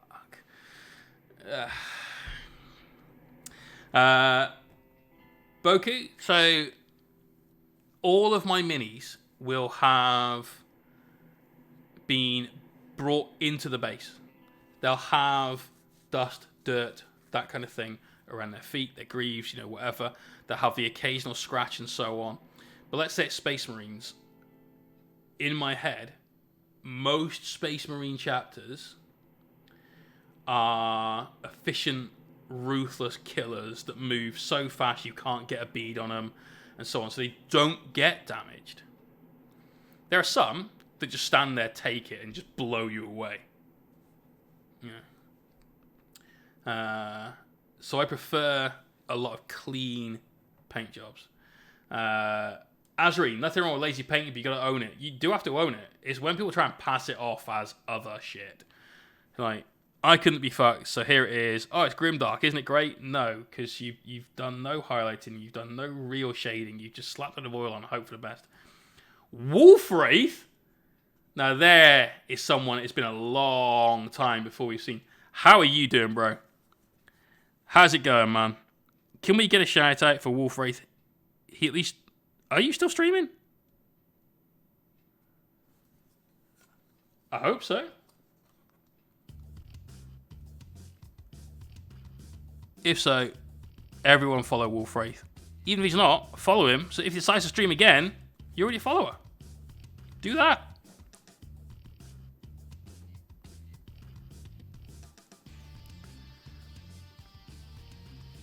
But good to see you, bro. Hope everything's good.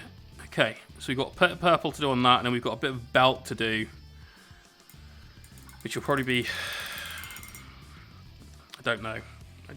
Then we've got the skin to do a little bit of coloration on. Doing well, thanks. And we'll be just on hiatus at the moment. Nice, dude. Very nice.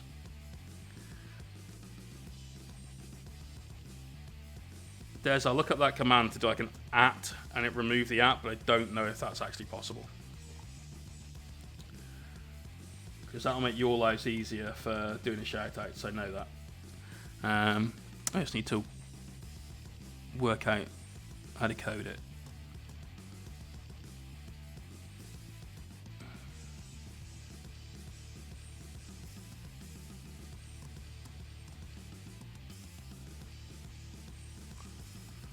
Right. So there's Lenny, with the exception of his belt that we need to paint, which I think I'm just going to do purple. Which will probably end up looking very brown by the time we've got our light sources and stuff in there. And I'm kind of okay with that if that's the way it ends up.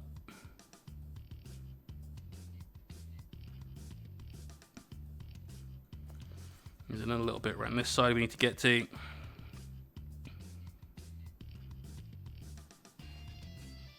Fuck it, just going to paint this hand quickly and then paint back over it.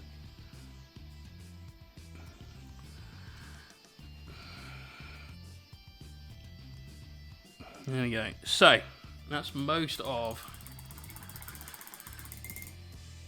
the colours done. Let's just fix that hand quick. And then we're going to glaze this into some of Lenny's skin so it changes the way it makes things. Check on my chat box to see if it can be done. I'm sure it can, mate. It's going to be one of those things where it's like, when this command is used, then you put in like this and then remove like whatever. Oh, there's going to be a way, probably. Crazy Yank says, you really need to put some thought into whether or not just dump it on a bad paint job. Abso-fucking-lutely. So this is it. That's why it's that whole lazy painting for me. Where people, like, maybe you'll do a paint job like this. Alright? And this is a lazy paint job. Really, when you think about it. It's going to be a lot of base coats. There's going to be some washes. And then I'm going to airbrush the fuck out of it. So to me, this feels like a very, very lazy paint job. He says, as we're about to glaze some weird turquoisey green into a flesh tone. But it really feels like a lazy paint job. And let's go grab my reference material, which I got rid of to put on Instagram. There we go. But then to do this and then just throw a load of oil washes over it and go, yeah, it's grimdark. It's dirty, right? John Blanche is my fan. It doesn't sit right with me. You've really got to plan that out and consider it. And I think a lot of people don't. Which is a shame. It's a shame. Right, so we're not going to spend too much time on this because this is going to be, again, completely painted over with an airbrush for our light effects, and then the real work is going to be getting the highlights and the shadows brushed in after we've done all of that. But this is a cool little color scheme. I actually like this. Way to call me out. I wasn't calling anyone out, bro. Not at all. Not at all.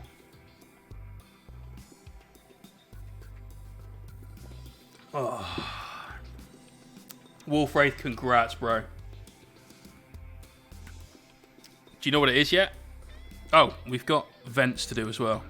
Need to remember that. Banksy H3. Banksy H3. Yeah. What can you do in the OSL? Loads. A riot of color. So we have various different light sources on the diorama. The main one comes from this furnace. The furnace is set up. Let's get a little bit of positioning going on. You don't get to see a top down. So the furnace is set up here. We've got this little wall which will form the backdrop, and the viewer's angle will be from here. All right, this is the front of it. So you'll see plenty of Lenny from both the light and the dark perspectives, right? There's a little fan down here. So that's the main light source, which will be a very warm, bright yellow light. Yeah, or fire. But really hot. Furnace hot. We've got two little lights up here, which are like these little things. Industrial lights. These will be red. These will be probably red, but I'm thinking super bright blue would actually be quite good.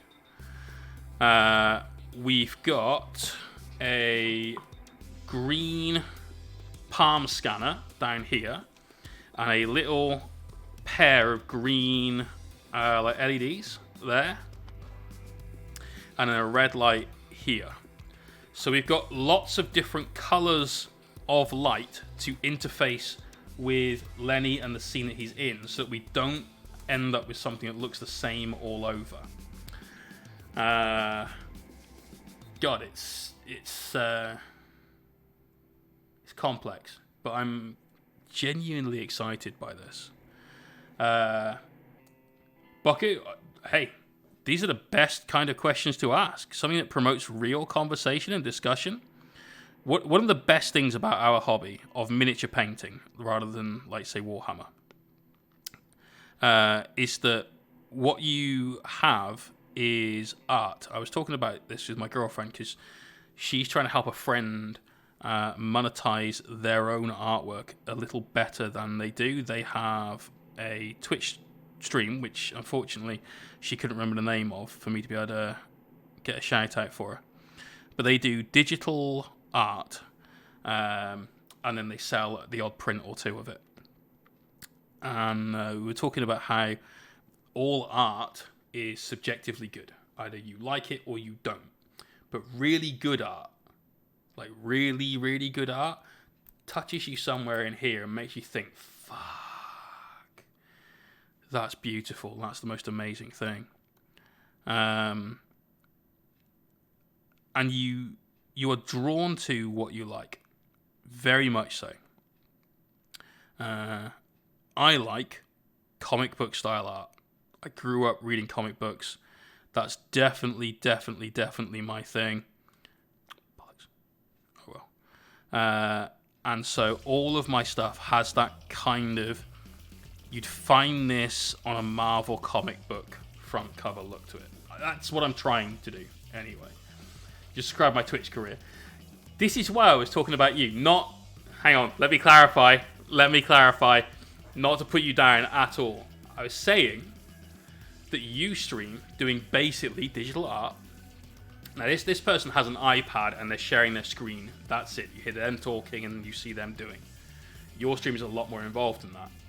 And I was saying about your stream, you're starting to gain a little bit more traction. You're streaming set hours every day. Although apparently not today, where you're super, super late, you know? But you're definitely sort of pushing forward with stuff. And these are the kinds of things that her friend needs to do. I told her all about the art that you've done for me and for Macy, the support you've shown the stream and so on. And how amazing it's been.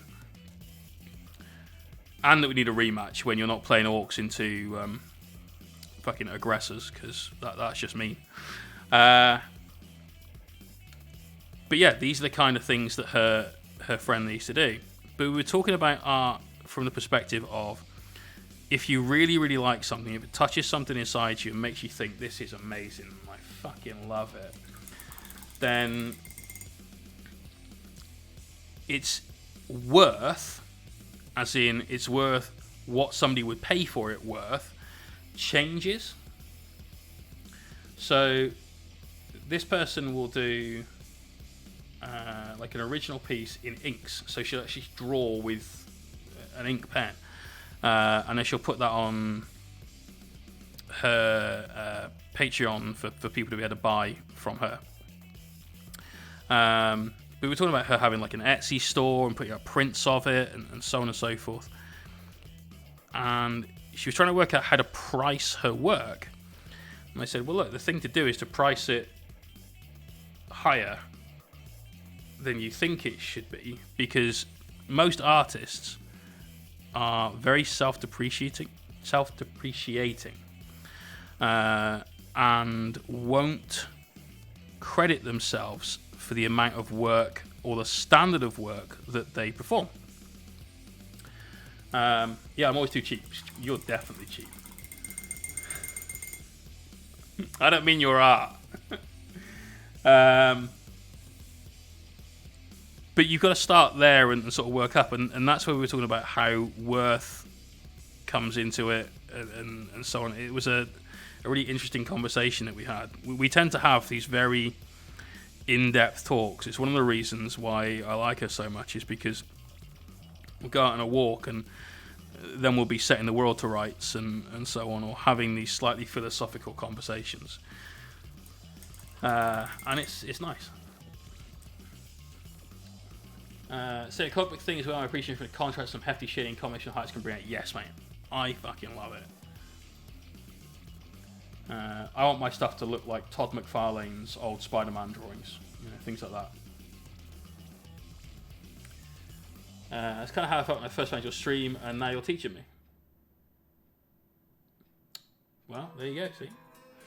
Hey Jay, question. I got a lot of metal parts in gunmetal silver, but I also got the Vallejo copper and not sure where to use it on my Orc Cybots. Find some areas that need a little contrast, like this hammer, for instance. It was super plain. Now you put those in, it looks a bit more interesting. I couldn't tell you exactly where, but also because it's an orc, don't worry too much about uniformity. It's an orc. They're not worried about uniformity. You shouldn't be either.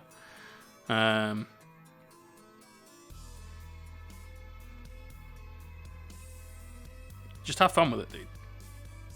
If you feel that you've overdone it, that's fine. Go back in with some silver and just take it back.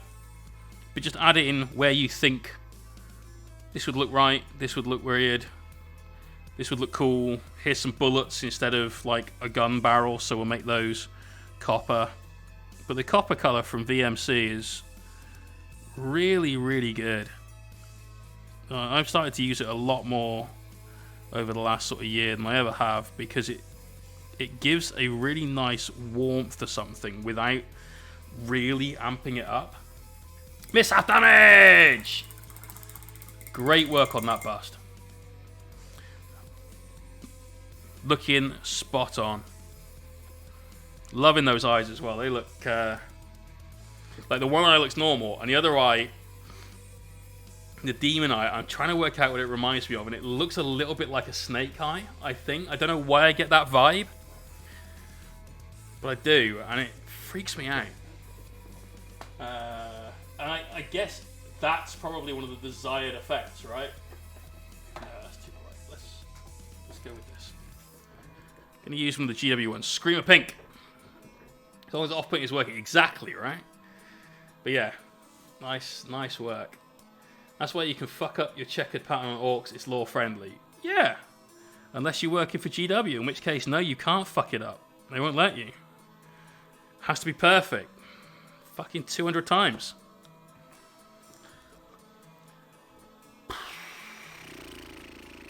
Timmy.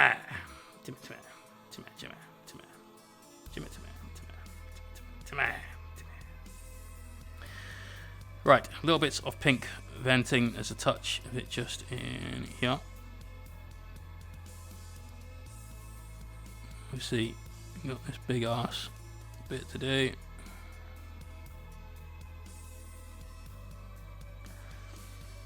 Must be stressful to work for GW. It was never stressful. There were times where you'd get pissed off. I was working for them about 15 years ago, and it was very different then to how it is now.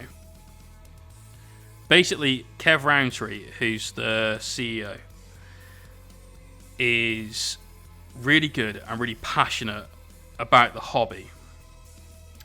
And the previous directors were passionate about money and not so much about the hobby. And that obviously, you can, to anyone that's been in the hobby for the last 10 years, you know the difference between GW then and GW now. Alright? You know. You've seen it with your own eyes. You understand exactly what I'm talking about. Back then, it was all about sales. So you had this many people in your shop, you did this many intro games. Why was it only this many? Why was it not more? You did this many intro games, but you only sold this many box sets of the core game. Why didn't you sell more? Okay, cool. You hit your target this month. Excellent. I'm going to raise it next month because you should always be striving for excellence. It was that. And that's not good from a hobby perspective, because you have to understand your clientele, and the bean counter at the top of the chain doesn't play the game, let alone understand his clientele. That's not a good combo.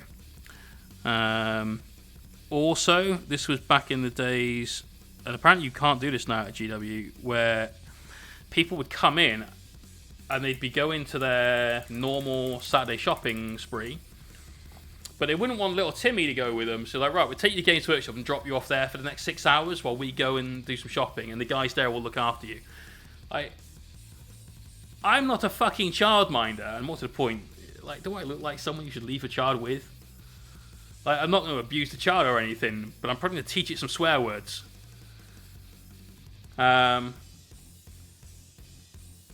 Timmy Spruce, yeah, totally.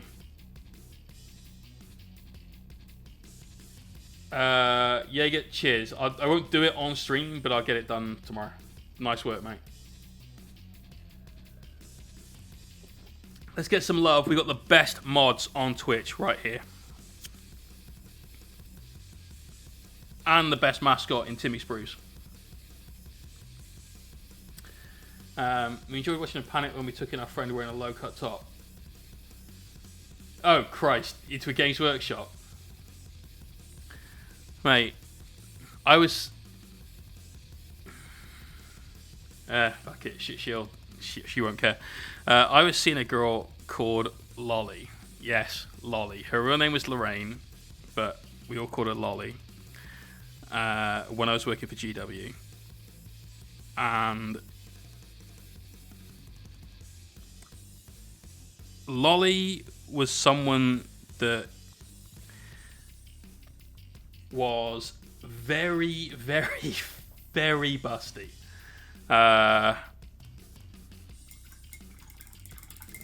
Like, there was no hiding those at all. And every now and again, she'd pop into work when she got to Cheltenham from Cardiff. All right, she'd come visit on the train for a weekend, and then, like, with my shift patterns, I'd then go to see her on, like, the 2 days in midweek that I had off. And that was how our relationship worked. Every time she came in, if my manager was there, he'd have to excuse himself.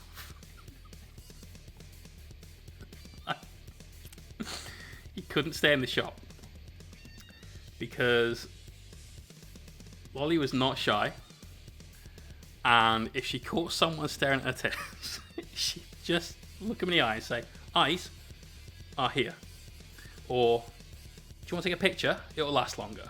You know, that kind of thing. And obviously, it's one thing to be caught staring at a lady's chest. It's quite another to be caught staring at a lady's chest while her boyfriend could quite happily beat the living fuck out of you. It stood right there. So every single time he came in, he'd be like, "Oh, I've just got to do some paperwork." Like, "Yeah, I bet you have, Phil." Vigorous paperwork, right? And he'd disappear. So... But one time, just to see him sweat a bit, she came in a shirt, like a button-up shirt, with the top 4 buttons undone, and he literally tripped over his own feet getting out of the store. So yes. Taking any lass into a Games Workshop, especially back in the day, is probably not as bad now. Probably not as bad now, but back in the day, when it's full of people that have never seen a girl,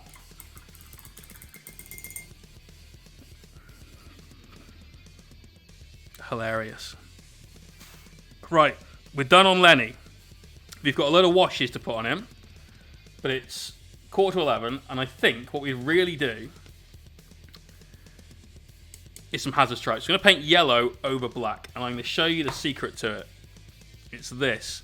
It's not this. That's the wrong bottle. It's not that. Don't use that. It's this. It's this. Bogrin Brown from PT. Now, somebody, that's us, Eric, I think it was you, in Patreon asking about painting yellow over black. This is the way. Bakuja, he needed a lot of things. That was not on the list.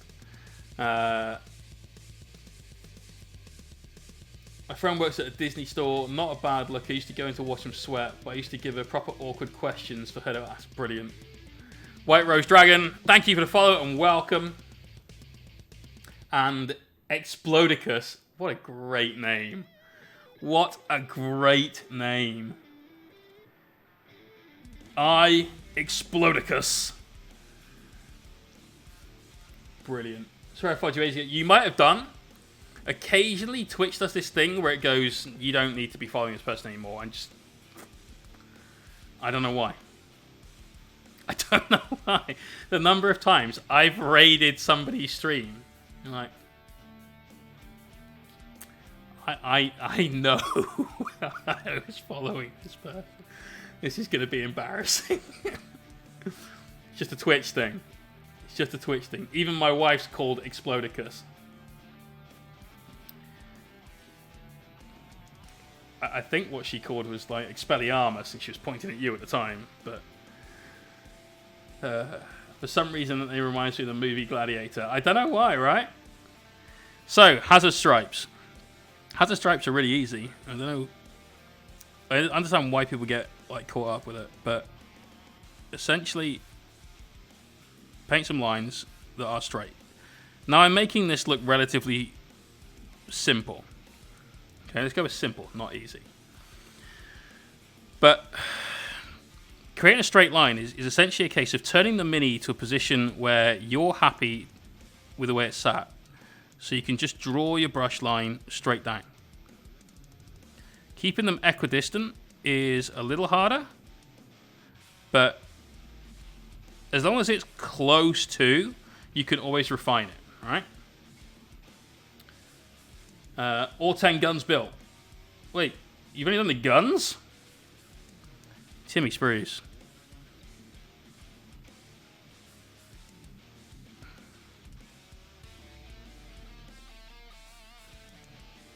For now, the first step is just get the lines in. Because it doesn't matter which side of those lines is the hazard stripe until the next part. That would take you about a million goes to make straight. No, it wouldn't. No, it wouldn't. Totally wouldn't. If I gave you a piece of paper, this is not my phone, it's HSBC's fraud prevention. If you want to dial it, go for it. Can you guess what I was doing pre-stream today? Fuck's sake. Card fraud. Anzig, thank you very much for that, host. If someone said, get a piece of paper and a pen and draw a straight line, you'd do that. Not particularly straight. But you'd keep doing that, and you'd end up with something along those lines. If you really concentrated, you'd do that and draw it directly towards your hand. Yeah, you got a straight line.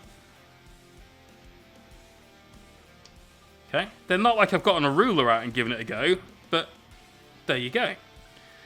That same motion is how you use your brush. Don't hold your brush up here and do it, though. Hold your brush as close to the belly as you can, because that's where you've got the most control. All right? You were doing card fraud before... Oh, you cock. No! No! No, it wasn't! Mishap damage. Unlucky. Unlucky. Unfortunately, I didn't know about it. I got a message from my bank saying, we suspect you've been a victim of card fraud. Did you make this transaction of 5,460 rubles this morning, and this transaction of 90p in Sainsbury's this afternoon? Right. Well, I made the transaction in Sainsbury's. Brilliant. So somebody has cloned my card details, obviously. Right, I'm going to do this bit yellow. So that makes this bit yellow, and this bit yellow.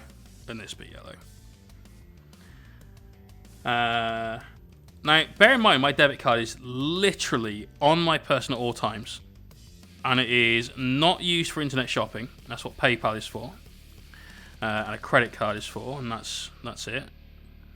The only time my card details have been out of my possession was the day before yesterday, when I was on the phone to Scottish Power paying my bill, and I had to read out my card details.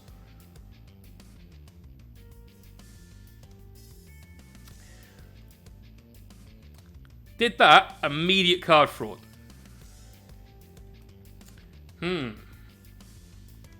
Ancestry.com. Oh, fucking hell. Jerry Andrews, how you doing? Jaeger, getting his sub on. 9 months, that flesh hand stole my baby. Brilliant. Brilliant. 5k rule was only $67. Yeah, it was something like 45 quid. But they'd made a 2p transaction on some like online doctor thing. That's one of those things like nowhere over here is being taken cash right now. Like, you can still pay in cash, but like please use your card. So my card literally gets tapped once a week at Sainsbury's. That's it. Exactly that design to see if it works. It's your tester, right? So they put 2p through on that, and then they were paying some like Russian cab company. And that's where it is. So I used to work for a bank, used to work for HSBC. And the way card fraud normally happens is they get your details, wait 6 months, and then start rinsing your card. And that used to be the way. These days, it's a case of, fuck it, we've got it, go for it. I imagine solely because So many people these days like just lose their cards or, you know, whatever else that they replace too soon. But I honestly think it was this dude at fucking Scottish Power with my card details. When I worked for Eco in the contact centre, we nearly got fined. We had to change our telephony software so that we had a system where we did not hear you say your card number anymore. All we heard was you tap in your number, and it was just the same bip every time. So yeah. So I reckon it was that. I fucking hate Scottish Power. They're an energy company, if people don't know. They sell gas, electricity, you know, normal utilities. I had a complaint with them that stretched from not last September, but the September before to last November before they finally sorted it out. It was fucking madness. So we finally, we've lived here for 2 years, nearly 2.5 years. End of March, beginning of March. No, beginning of March. Beginning of March will be 2.5 years. I just have to read card payments over the phone. Customers have to read their number out to me. Are your calls recorded for training and monitoring purposes? Because that will be the difference. Yep. Then that's... Are they automatically redacted? So when your customer reads out their card number, is there some software, not a person, that removes their numbers from the recording?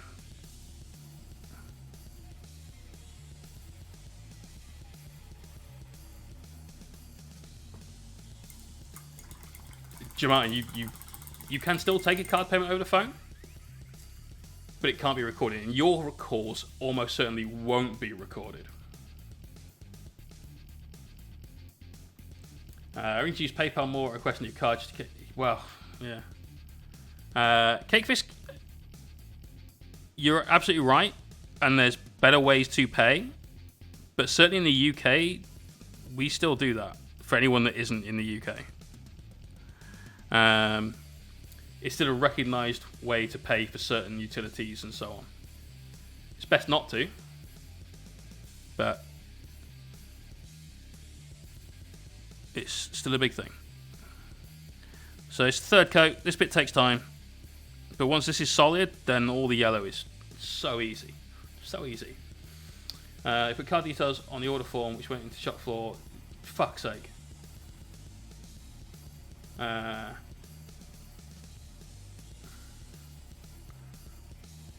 Des, you might want to mention it to your boss and so on then, because we nearly got fined for it, like really fined for it. Mostly because Dell's a big target and an easy target for a lot of things, so why not pile it on, right? But it's a regulatory thing. Similarly, you're not allowed to read the number out to confirm it. So let's say you're in a call center and your client is paying for their bill over the phone, and you read out their card number, and the guy sat at the cubicle next to you is quiet because he's looking something up. His microphone will automatically raise its gain, waiting for him to speak. Thinking maybe he's just quiet and out of earshot, so we'll turn it up, turn the sensitivity up.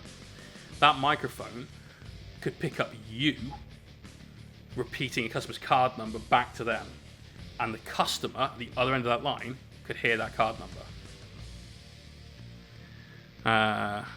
Cakefish, that's probably the best thing to do, man. I genuinely think that fucking Spow was the reason that I was a victim of card fraud. whether it was a dozy bastard at the other end of the phone selling my details on or whatever, or something else, I don't know. But fucking ridiculous. I guess in pen and paper is banned from call centers. They are all meant to be paperless, 100% paperless. That being said, we understand that you still need to make like notes on things, and you can't stop somebody making notes because they have to summarize the call. So essentially what happens is team leaders and managers need to be especially vigilant to what people are writing down at times. And you can only really do spot checks. And you have to be very surreptitious about the whole thing. I just made that end one slightly too thin, I think. But that's fine. Got some wavy lines. We'll sort that out when we do the black bit. Throw that down. I'm going to start off with some mixes of Burger and Brown and Flash Gets Yellow.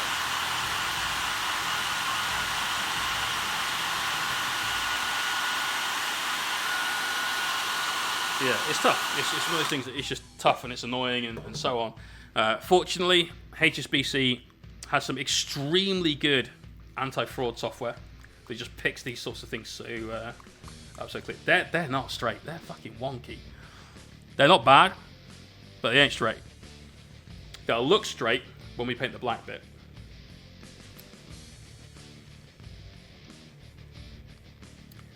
I have a hilarious text being sent to me every so often. A random mobile that claims to be from my bank saying it's a new payment request, and you click this. Like, yeah, I get one of those every now and again as well. But yeah, you just ignore those. However, if it's legit, they'll tell you what payment they think is suspect, and they'll normally give you one payment that you've made because it's like local to you, where you normally are, at least, and then one that is probably fraudulent. And they'll ask you to confirm with yes or no as to which, like, did you make both of these payments? Just came by to say goodnight. I'll catch you next stream. Skeptic, peace out, bro. Good to see you. I get the text, but not even from my bank. Brilliant. The best thing to do, though, whenever you get one of those texts, is just check your activity.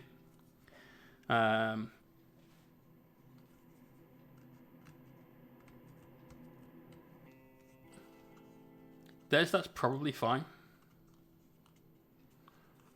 Like, we used to use like Notepad, WordPad, whatever. I know some people that used to use Word because they just preferred it. Like, they found it easier to see, and the spell checker helped them out a bit as well. And like, whatever works. Right, all we're doing now is we're taking a mix of these two colours. So here's the Flash It's Yellow, there's Bogan and Brown, here's the mix that we're working with. So we've got like a dark mustard yellow. We've thinned it a little, not crazy. Normal paint consistency. Northern Errant. Cheers for fire. Something a bit more cheerful. Do you happen to know a good location for Asian-looking miniature heads that work marines? You've asked me this before, dude. I suggested Cromlech, I think, but I don't actually know of any. Sorry, bro. Crazy Yank, good night, mate.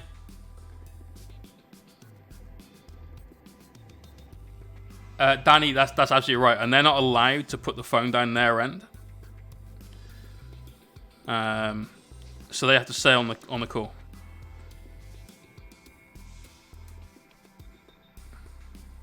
Like, I had this one guy that was clearly trying to scam us. Phoned when I was at the greengrocers and told us that there'd been a problem. There'd been a cyber attack on the computer we had in the store. And I'm like, oh my god, Jesus, this sounds so serious. I'm not very good at computers, mate. What do I do? He's like, well, I need you to go to the computer and do this. So, okay, cool. Can you stay on hold while I do it? Is that all right? I don't want to get this wrong. Yeah, mate. Yeah, it's fine. He's thinking, I've fucking got one. I've got one. Oh, yeah. I put the phone down, and then about 2 hours later, I came back to it.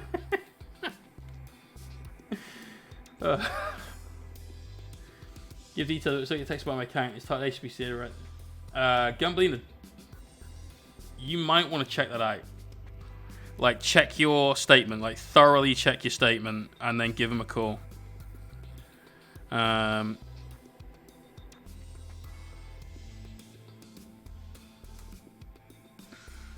trying to work out if I'm going to dox myself if I put the message that I received on screen to show you. I don't think I will, but I'd rather not at the same time. Do the accident claim course. Yeah.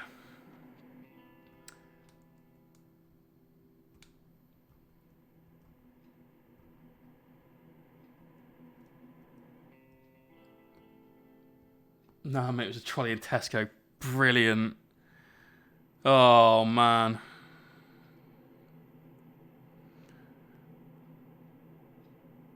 I get the feeling you take after your dad pretty well.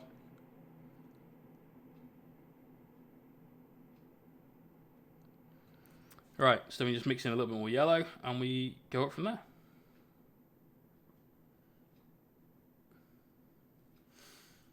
We've got about 10 minutes before we go into the whip. So exclamation point whip, exclamation point Discord, whichever you'd rather use. Head over to the work in progress gallery and upload some pictures of what you've been working on this evening. Don't forget as well to check by Streamiversary lists, where on our stream's anniversary, our second birthday, which is coming up towards the end of April, we will be painting an army that has been selected by the community, and we'll be raffling it off. So you are going to have a chance to win a fully painted, like, starter army. We're talking like a small crusade army, a combat patrol kind of style sized game, but a full army. That's the thing, and that's a wonderful thing. Right, more yellow. Actually, pretty much just using Flash Kits yellow right now. So do check that out. There is a pinned post in there. If you haven't read it yet, definitely read that first. Don't waste your time, because there's some guidelines. Not rules, guidelines.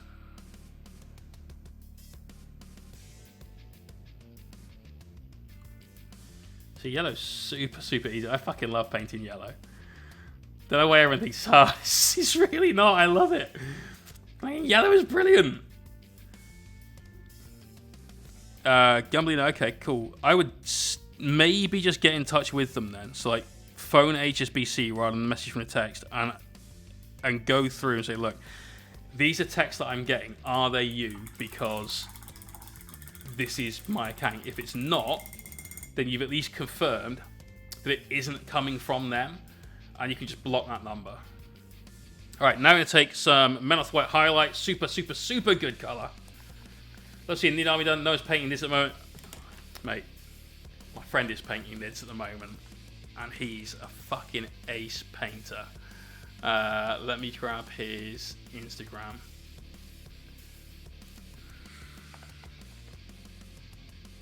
Fingers RFW, alright? Check this shit out. Everyone should follow this guy. This is the guy that played Slanesh Demons. I did pin it. I was sure I pinned it, so yeah, please do, man. No, it was pinned, because if I go into here and click this, it's there. Pinned messages.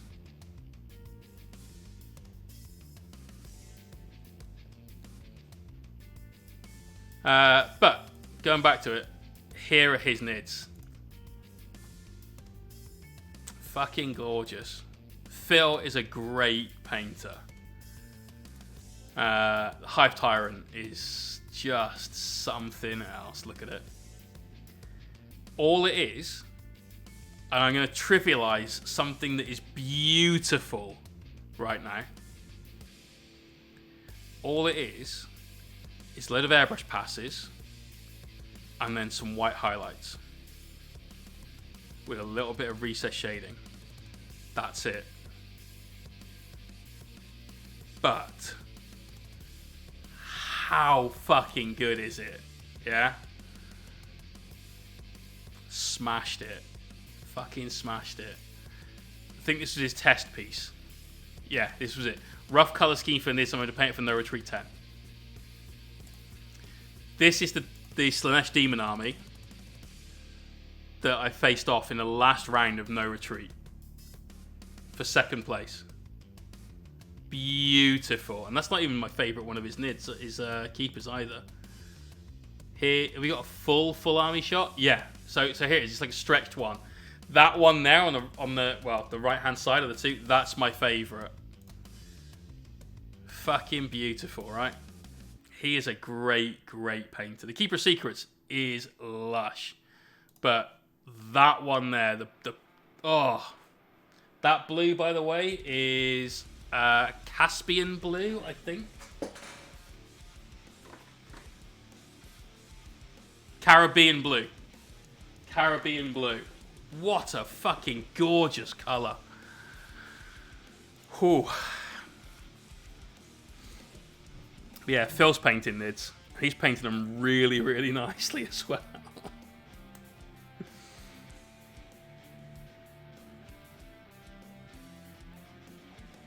He's a really decent guy too. Like he was trolleying every single one of his opponents at No Retreat 9. And he just hammered through everyone. He got to me, and we got paired, and we wanted to play since the GT, not last year, but the year before. And he was like, oh, brilliant, beers on me, mate. Definitely beers on me. So we started drinking right off the get-go.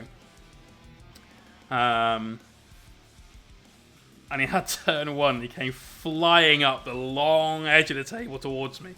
All my shit was on the back line, knowing I was safe. And, all right, we're cool. They come flying up there. He's like, well, I can't really do anything else. That's it, done. Great. We move forward. We kill 3 Keepers of Secrets in one turn. And he's just like...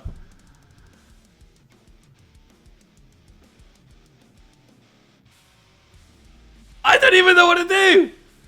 What do I do? It was hilarious. Fucking hilarious. I spent the rest of the game showing him how to maximise the points he had left, unfortunately. It was a bit of a whitewash after that. But, oh, he's such a fucking gent. Right, last highlight, just this little highlight. Gonna do a quick sort of stripe at the edges to help keep them defined. Just gone over the lines a bit there, that's annoying, but not the end of the world. And then just a little... God, we really are fucking this up now. Too excited about those nids. That's what it is. There we go. But we haven't got many sisters lists in there. In the Streamiversary list. How many more keeps these summon back? Couldn't. This isn't Sigma. 40k, bro. No summoning. Keep that shit out of my game. So here's how we straighten everything up. So we take our black paint now. And black goes over yellow really easily.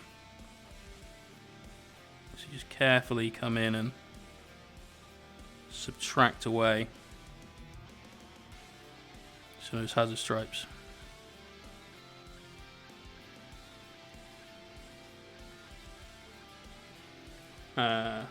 Put one in there, but that's it so far. Yes, you did. Yes, the Junith list. Yeah.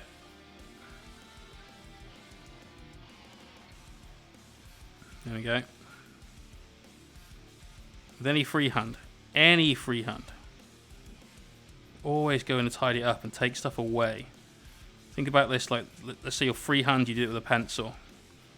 No, that wasn't intentional. I'll show it to you to cover that up in a second. And now you're just going in with an eraser, you're just taking away bits of your drawing. That's all this is. Don't get it twisted into something super technical in your head. It really isn't. It's just paint. End of the day, that's all it is. It's just some paint. And it show you what to do when you fuck up like I did there. Could go back and repaint all that yellow if you want it really clean. Or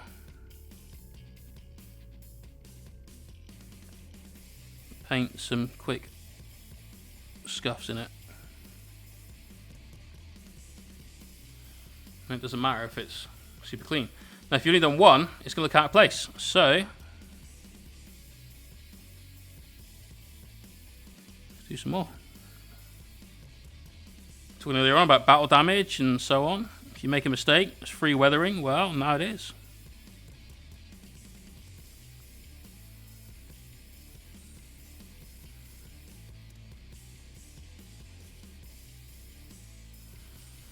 So those hazard stripes we had. Now we've got slightly fucked ones. Let's call it, we've gone from factory fresh to factory fucked.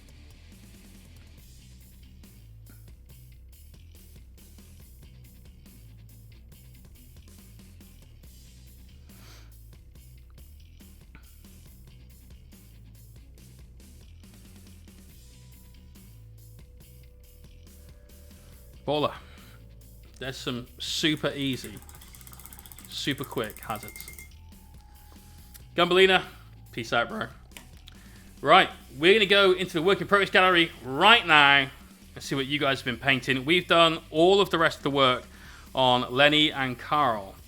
So they look like trash right now, I know. And they will do until probably the end of next stream. So what we're going to do on the next stream, get some washes on a lot of this.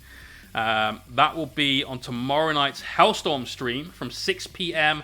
twitch.tv/Hellstorm Wargaming, where Mikey and I will do some hobby. I'm going to get a little washes on this, dirty it up quite a lot, get some streaking crap all down the fronts of these bits. Might even do some more hazards on them. We'll see how we feel. Probably not. But wash all the recesses of this, really darken those bits down. Then, on the next stream here on Tuesday, we'll be taking the airbrush back out and really darkening down a lot of our shadows. We've put in a lot of the light effects. We need to now take some of that away, darken everything again, and then we can start actually getting some OSL down on this guy. We've got a lot of this to do. It's going to take a while, but it's going to be fun, and I'm really looking forward to it. Let's go now over to the whip. !whip, come join in the fun, and don't forget, when you're here, go over to the Streamiversary lists, start putting in some lists. Here we've got That's Undead, putting some Eldar, Janezar, some Avengers, some Banshees, some Spears, and a Fire Prism. To be honest, I would bin off the Spears, because that's some fine cast bullshit. And maybe put in double the amount of Dire Avengers, or double the amount of Banshees, or something like that. That kind of thing. But I like it. Let's give it a meet. Meaty Hooks has put in some orcs. We've got... Don't worry about all this shit, by the way. Honestly, really, really don't. I mean, this makes it probably not going to happen. Because he's a weekend's worth of painting by himself. Like, that is a beautiful mini. You'd have to do justice. But this is an appropriate number of orcs. A plane as well. That really stretches the possibility of this, so I'm not going to react with that. Meep. Let's go check the whip. Drunk Mystic, calling the main body done. Proper pleased with the ghostly skulls of the highlighting and the crow, gem, and leg panels really put the finish. Let's see it. Oh, yes, dude. That is so, so nice. This has come on a long way. Very long way since we first saw it. And I'm really, really glad about that. I'm glad I could help out pushing this miniature up from like the standard you had it, which was decent, good tabletop, to something that is really popping. Now you've got those details in there, the lighter skulls and stuff like that. You can notice how the overall bone is just a little bit darker. But the highlights, the extra highlights you put on there, keep that definition to it. Beautiful work, dude. It's properly disgusting, this though, isn't it? Like, fucking arms bent back on themselves. There's a little chap, Spider Woodred. Cheers for the follow and welcome. Some little chap, like, down by his junk. That's not a place you want to be. But great work, dude. All these little details are really popping out. I'd love to see this with the armor. Can't wait. Although, bear with. Zoom and enhance. It's happened.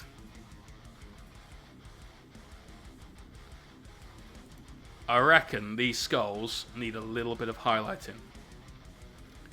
Not a lot. But you can see the difference between those there in that rib cage and these here on the neck. I think they need some highlights.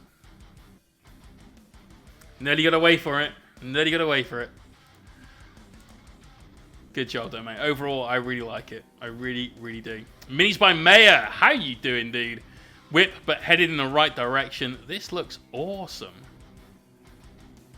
I have no idea what I'm looking at other than... I suppose what I'd legit call an actual cyber wolf? Cyber werewolf? I don't know. It looks great. But I don't know what it is. Love the little OSL you've got going on from those claws. They are super bright.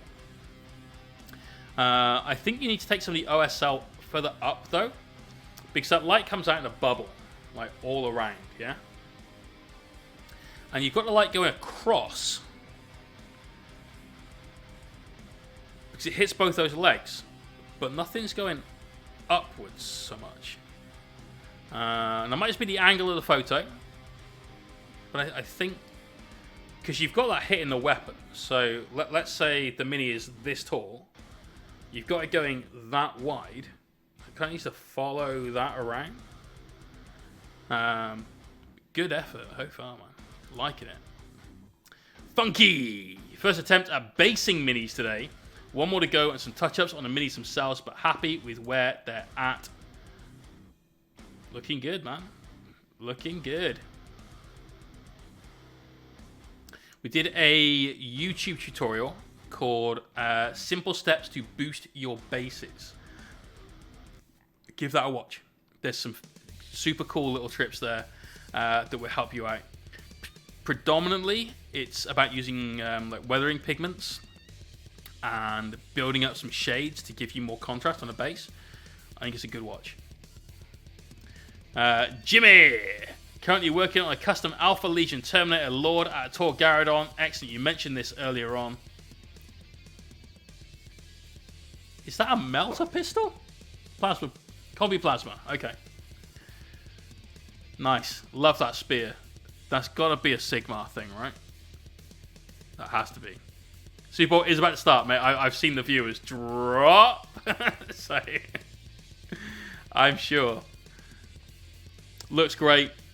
Big fan. Oh, what is this? Paint some Lumineth Realm Lords. Cow Elves. That's a beautiful blue, dude. Really, really nice blue.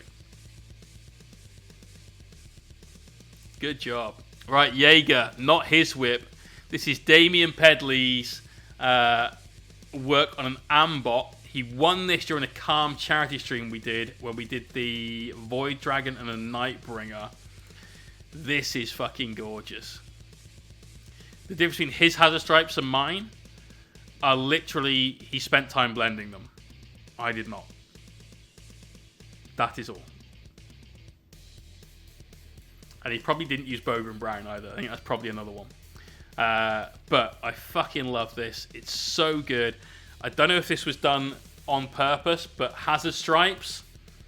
Plus, of course, the blue and the pink.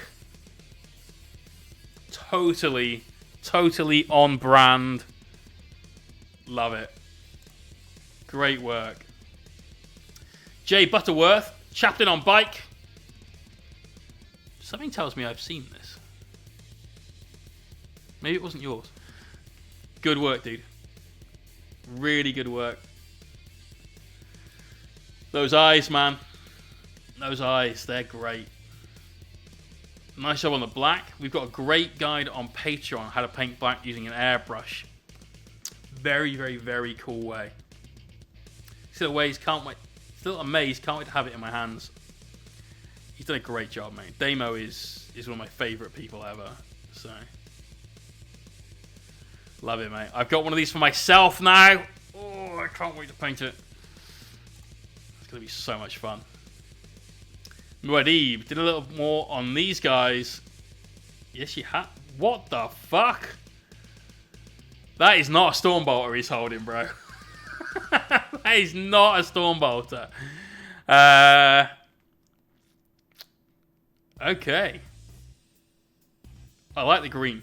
That's a really nice green.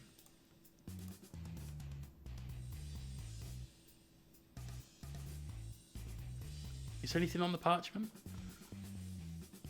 No. Got to get something on that parchment, dude. Definitely. But, good work so far. Oh, and here we go. We've got some of the Melter boys. Are these the new... No, these are the Indomitus ones. Like the big peg feet. Nice, Tim. Nice. Nice. I only have 12 of those now. I feel so dirty. Right, Daddy Tubbs. First night built and ready for paint. Took a lot longer than I thought, but enjoyed it. A lot bigger than I thought. Got the base 90% done tonight. Brilliant. I've been watching this on Instagram, and I'm really, really impressed with it, dude. I love all that hanging chain. Really, really cool. The skull face, super good. Matches your armor really, really well. Nice job on the base. That's the Imperial Aquila, right? That's the standard from the Blade Guard dude. Loads of little bits of conversion work on this. I'm absolutely loving it. Oh, that base. Look at that base. That's some Rival Craft Preserved Ferns ever I saw them. Really, really good. Quality shit. I think some of the less preserved ferns, because you get them in every bag, some that are bright green and some that are basically brown. Right? With some of those that you've got there, I don't know if it's worth trying to get some powder over it. I don't know if it would work, but they detract from it a little bit. I don't know what you could do to solve that, but I love this. Great work on that verdigris as well. Yeah, super good, dude. Super good. If I didn't get 18, I stopped at 12 as well. To be fair, Des, I bought 3 boxes because I wanted to use the multi-part ones rather than the these ones, the Snap Fit. I was trying to think of.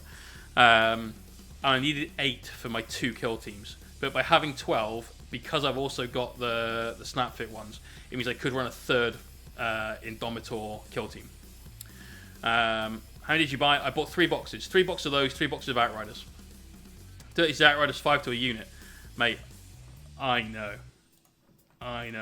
5 Outriders and 5 Intercessors is a great unit. Here's Gaz from Crazy Yank. He's been working on this for a little while now. He's looking good. He's got to be nearly done now. Is he finished? Finished? He can't be.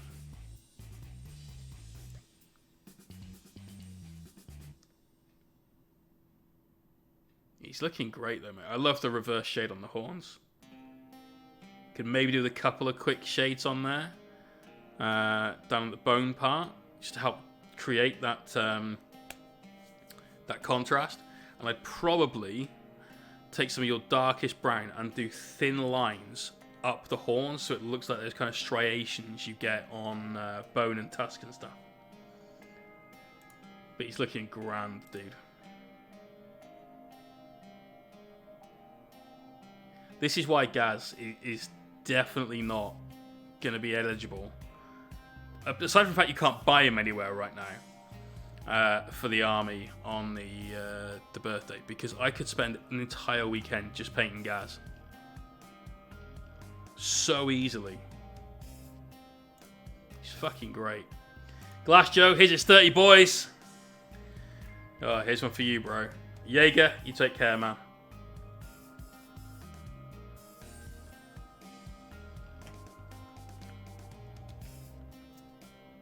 They're coming along, mate. You know, one step at a time, one day at a time, one brushstroke at a time. Cadian Ranger, I do hope that was meant to be for the Alliance Armory and not something else. Strange that you used that command right. We're done means or sliding the whip. Yes, you can put in work that you finished, but no more than 3 pictures per person. So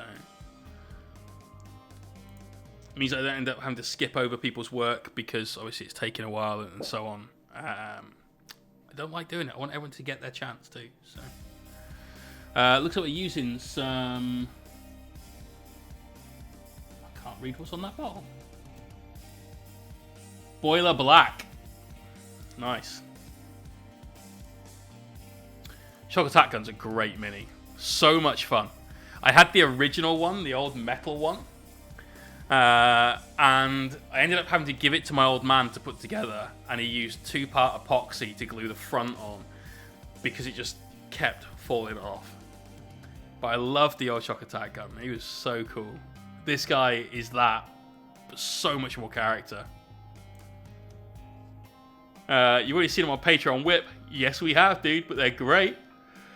First with oil on, my first step, second one is clean. So oil washes going on. Make everything look super dark, super grimy. You know, and for an orc, you could definitely leave it as this if you wanted to. AJ, take care, bro. Have a good one. Thanks for dropping by. And the second one, clean up some of that oil spill. Bam. Looking good, my man. Looking good. Nivius would like some advice on how I can transfer my color scheme to the bike. Yeah, I saw this. Put some big black bands on the bike is the way I'd probably go at this point. It's tough because you are using a brush for everything. And you've gone from lots of small, slightly textured and rounded surfaces to a large flat surface. And essentially, the only way forward is with glazes. Lots and lots of glazes. That's it. I wish I had a better answer for you, but I feel that that's a better answer than buy an airbrush, which is very flippant.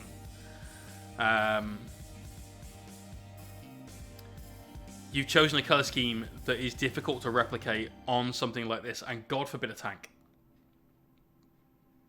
I do have the option for an airbrush, but I love you see the same issues I do. I don't see it as an issue, that's the difference. It's time consuming. And so I see it as a job that's going to take me a couple of days in like a few hours stints here and there. Or I see it as a job that will take me an afternoon with a hairdryer and an audiobook and just grinding through it. Work out your light source, where your highlights need to be, where your shadows need to be. Make it dynamic because it needs to be dynamic. Otherwise it will look flat. And that's the last thing you want. Because then it will look shit. You'll have taken all that time for no fucking payoff. Not shadow direction, but also texture direction. To be honest, you want to try to eliminate texture. If we look at these guys, instead of doing super smooth blends on stuff, you've gone, here's the dark bit, here's the light bit, here's the light bit again, here's the light bit again. And you've left that kind of scratchy look to it. You can't replicate that on the other model. Not without it looking like it's made out of fur.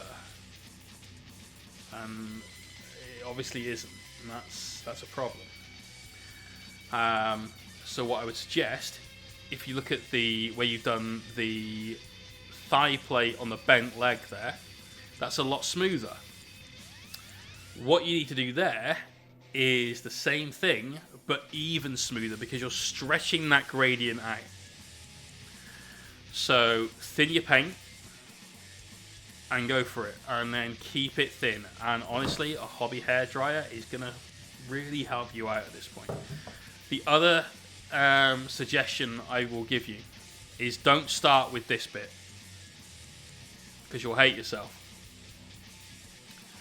Start with this bit, the at the bit underneath the seat, because that's a large enough flat area, and if you start with there, you'll get a feel for how the main canopy part of the bike should be on an area that is going to be predominantly hidden by somebody's legs.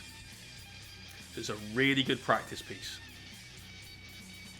So that's where I'd start. Let's go for a waist bone texture webbing and then do the style you do. I don't know if that would work, because these are obviously designed from an aesthetic of being smooth and sleek. So it's hard. It is hard. Boku. Oh, yes, bro. I'm liking this. It's a good start. Some of those washes are a little thick. So just come back in with your base coats and just clean out those edges. Same way we did on the hazard stripes. We took the black and just started bringing that back in. Same thing, just with white. Love white scars. Love white scars. And I think some of your patterning, like the red spiky bits, probably just needs a second coat on. But I'm loving what I'm seeing, dude. Really big fan of these.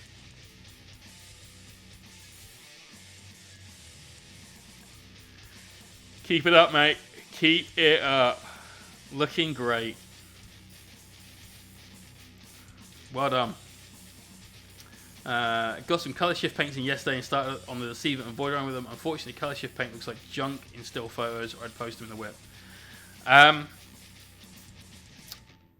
Oh, any tips on how to improve these, preferably by hand? Watch the how to paint white video that we put on YouTube. No airbrush, 3 colours. Done. Perfect white. And your reds, like I said, just definitely build up on that red and eliminate some of the over spill, I guess, that some of your recess shading has caused. That's not great, but it's easy to fix. Title of the vid: How to Paint White. Yeah, literally that. Literally that. I will show you the vid. Whoops.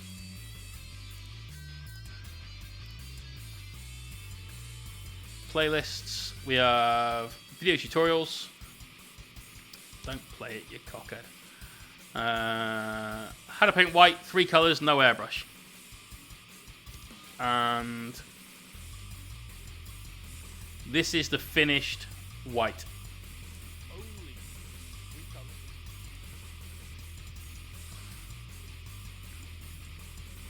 Super smooth, super easy. Takes time, but super, super simple.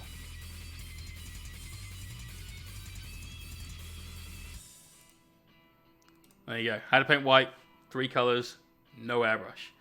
Have you used tuber duct paint? If so, how do you rate them? I haven't, and if I'm honest, and nothing against anyone that used it, Asri, I was going to touch on this quickly, but not really go into it. Leap Baby, cheers for the follow. I hate colour shift paint. I really do. I never think it looks good. I prefer to just create my own colour shifts that are not dependent on the ambient light that I'm in. That's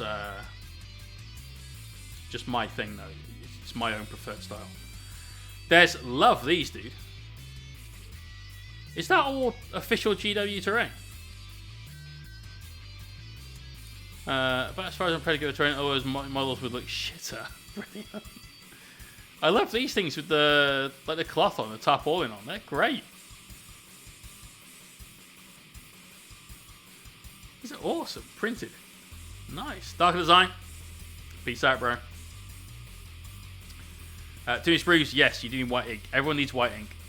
Really, really good. Throw away your white paints. Apart from one that is really good. And just use white ink. I like them, bro. Nice bit of scatter. Shark in a box. Oh! Look at this bad man. Fuck yeah, bro. I love it. I actually love it. The base needs more. Like, criticism right there. Base needs more. But the fucking effects is nails. Love your color scheme, mate.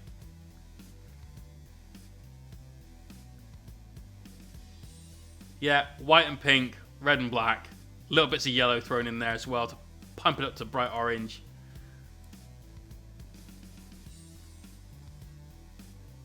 Get that fucking base room clean. I am a basic basing bitch. Yes, you are. Yes, you are. That base, the rim job needs to be redone. Can't have a sloppy rim job, mate. I think that is banging. I really, really like it. Well done. Really well done. And that's it. What a great note to finish on. Great color scheme. Great, great color scheme.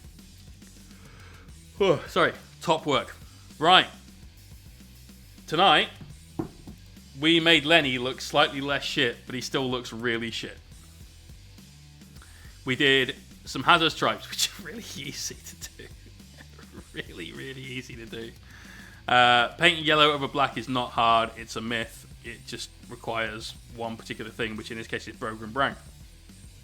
It's this paint from P3. It gets decent coverage over black, and then yellow works really, really, really well with it. So definitely want to pick up from the P3 range. On tomorrow night's Hellstorm stream, we're going to be slapping a fuckload of wash on this guy. Be darkening a load of stuff down. We're going to be applying a load of streaking. So we might even get the oils out, but I'm probably going to do it with a wash that I rarely use now, called Soft Body Black from Secret Weapon Miniatures. This stuff is legit epic. It's a really, really good black wash, and we'll probably use that for it. Ever tried base coating pink for painting yellow? Yeah. A lot of my Nurgle... I've got a Nurgle Demon army. This here. That is all yellow. And there's 3 units of 30 Plague Bearers. One has a magenta undercolor. One has a scarlet undercolor. And one has a green undercolor with yellow over the top of it. To help separate the 3. I use yellow, gold is metallic yellow. I use pinks and purples to shade my golds. And there's a great video on Patreon explaining exactly why we do that. That is how my gold ends up. Anyway, we've got a Guide to Raid being redeemed for Steiner Miniatures. I haven't seen this guy for a little while, and he's a great streamer as well, so I think we can definitely hook you up with some Steiner action. Legit Warrior 2, cheers for the follow, and welcome to the stream, dude. Right, let's do it. Where's Steiner? Glasshammer's on. Steiner's got a fish tank on his desk. Or at least enough plants to fill one. So when we get there, as always, guys, I need to see all the meeps in the chat. It's got to be done. Spam them. Let everyone know where you have come from. It needs to be done. Also, don't forget, go to Discord, create a couple of small lists, put it in the Streamiversary Lists channel. It might be your list that is chosen to be painted and given away on our stream anniversary at the end of April. Thank you very much for watching tonight, guys. Check you tomorrow on the House on Stream and Tuesday live at 9 PM right here. Peace out.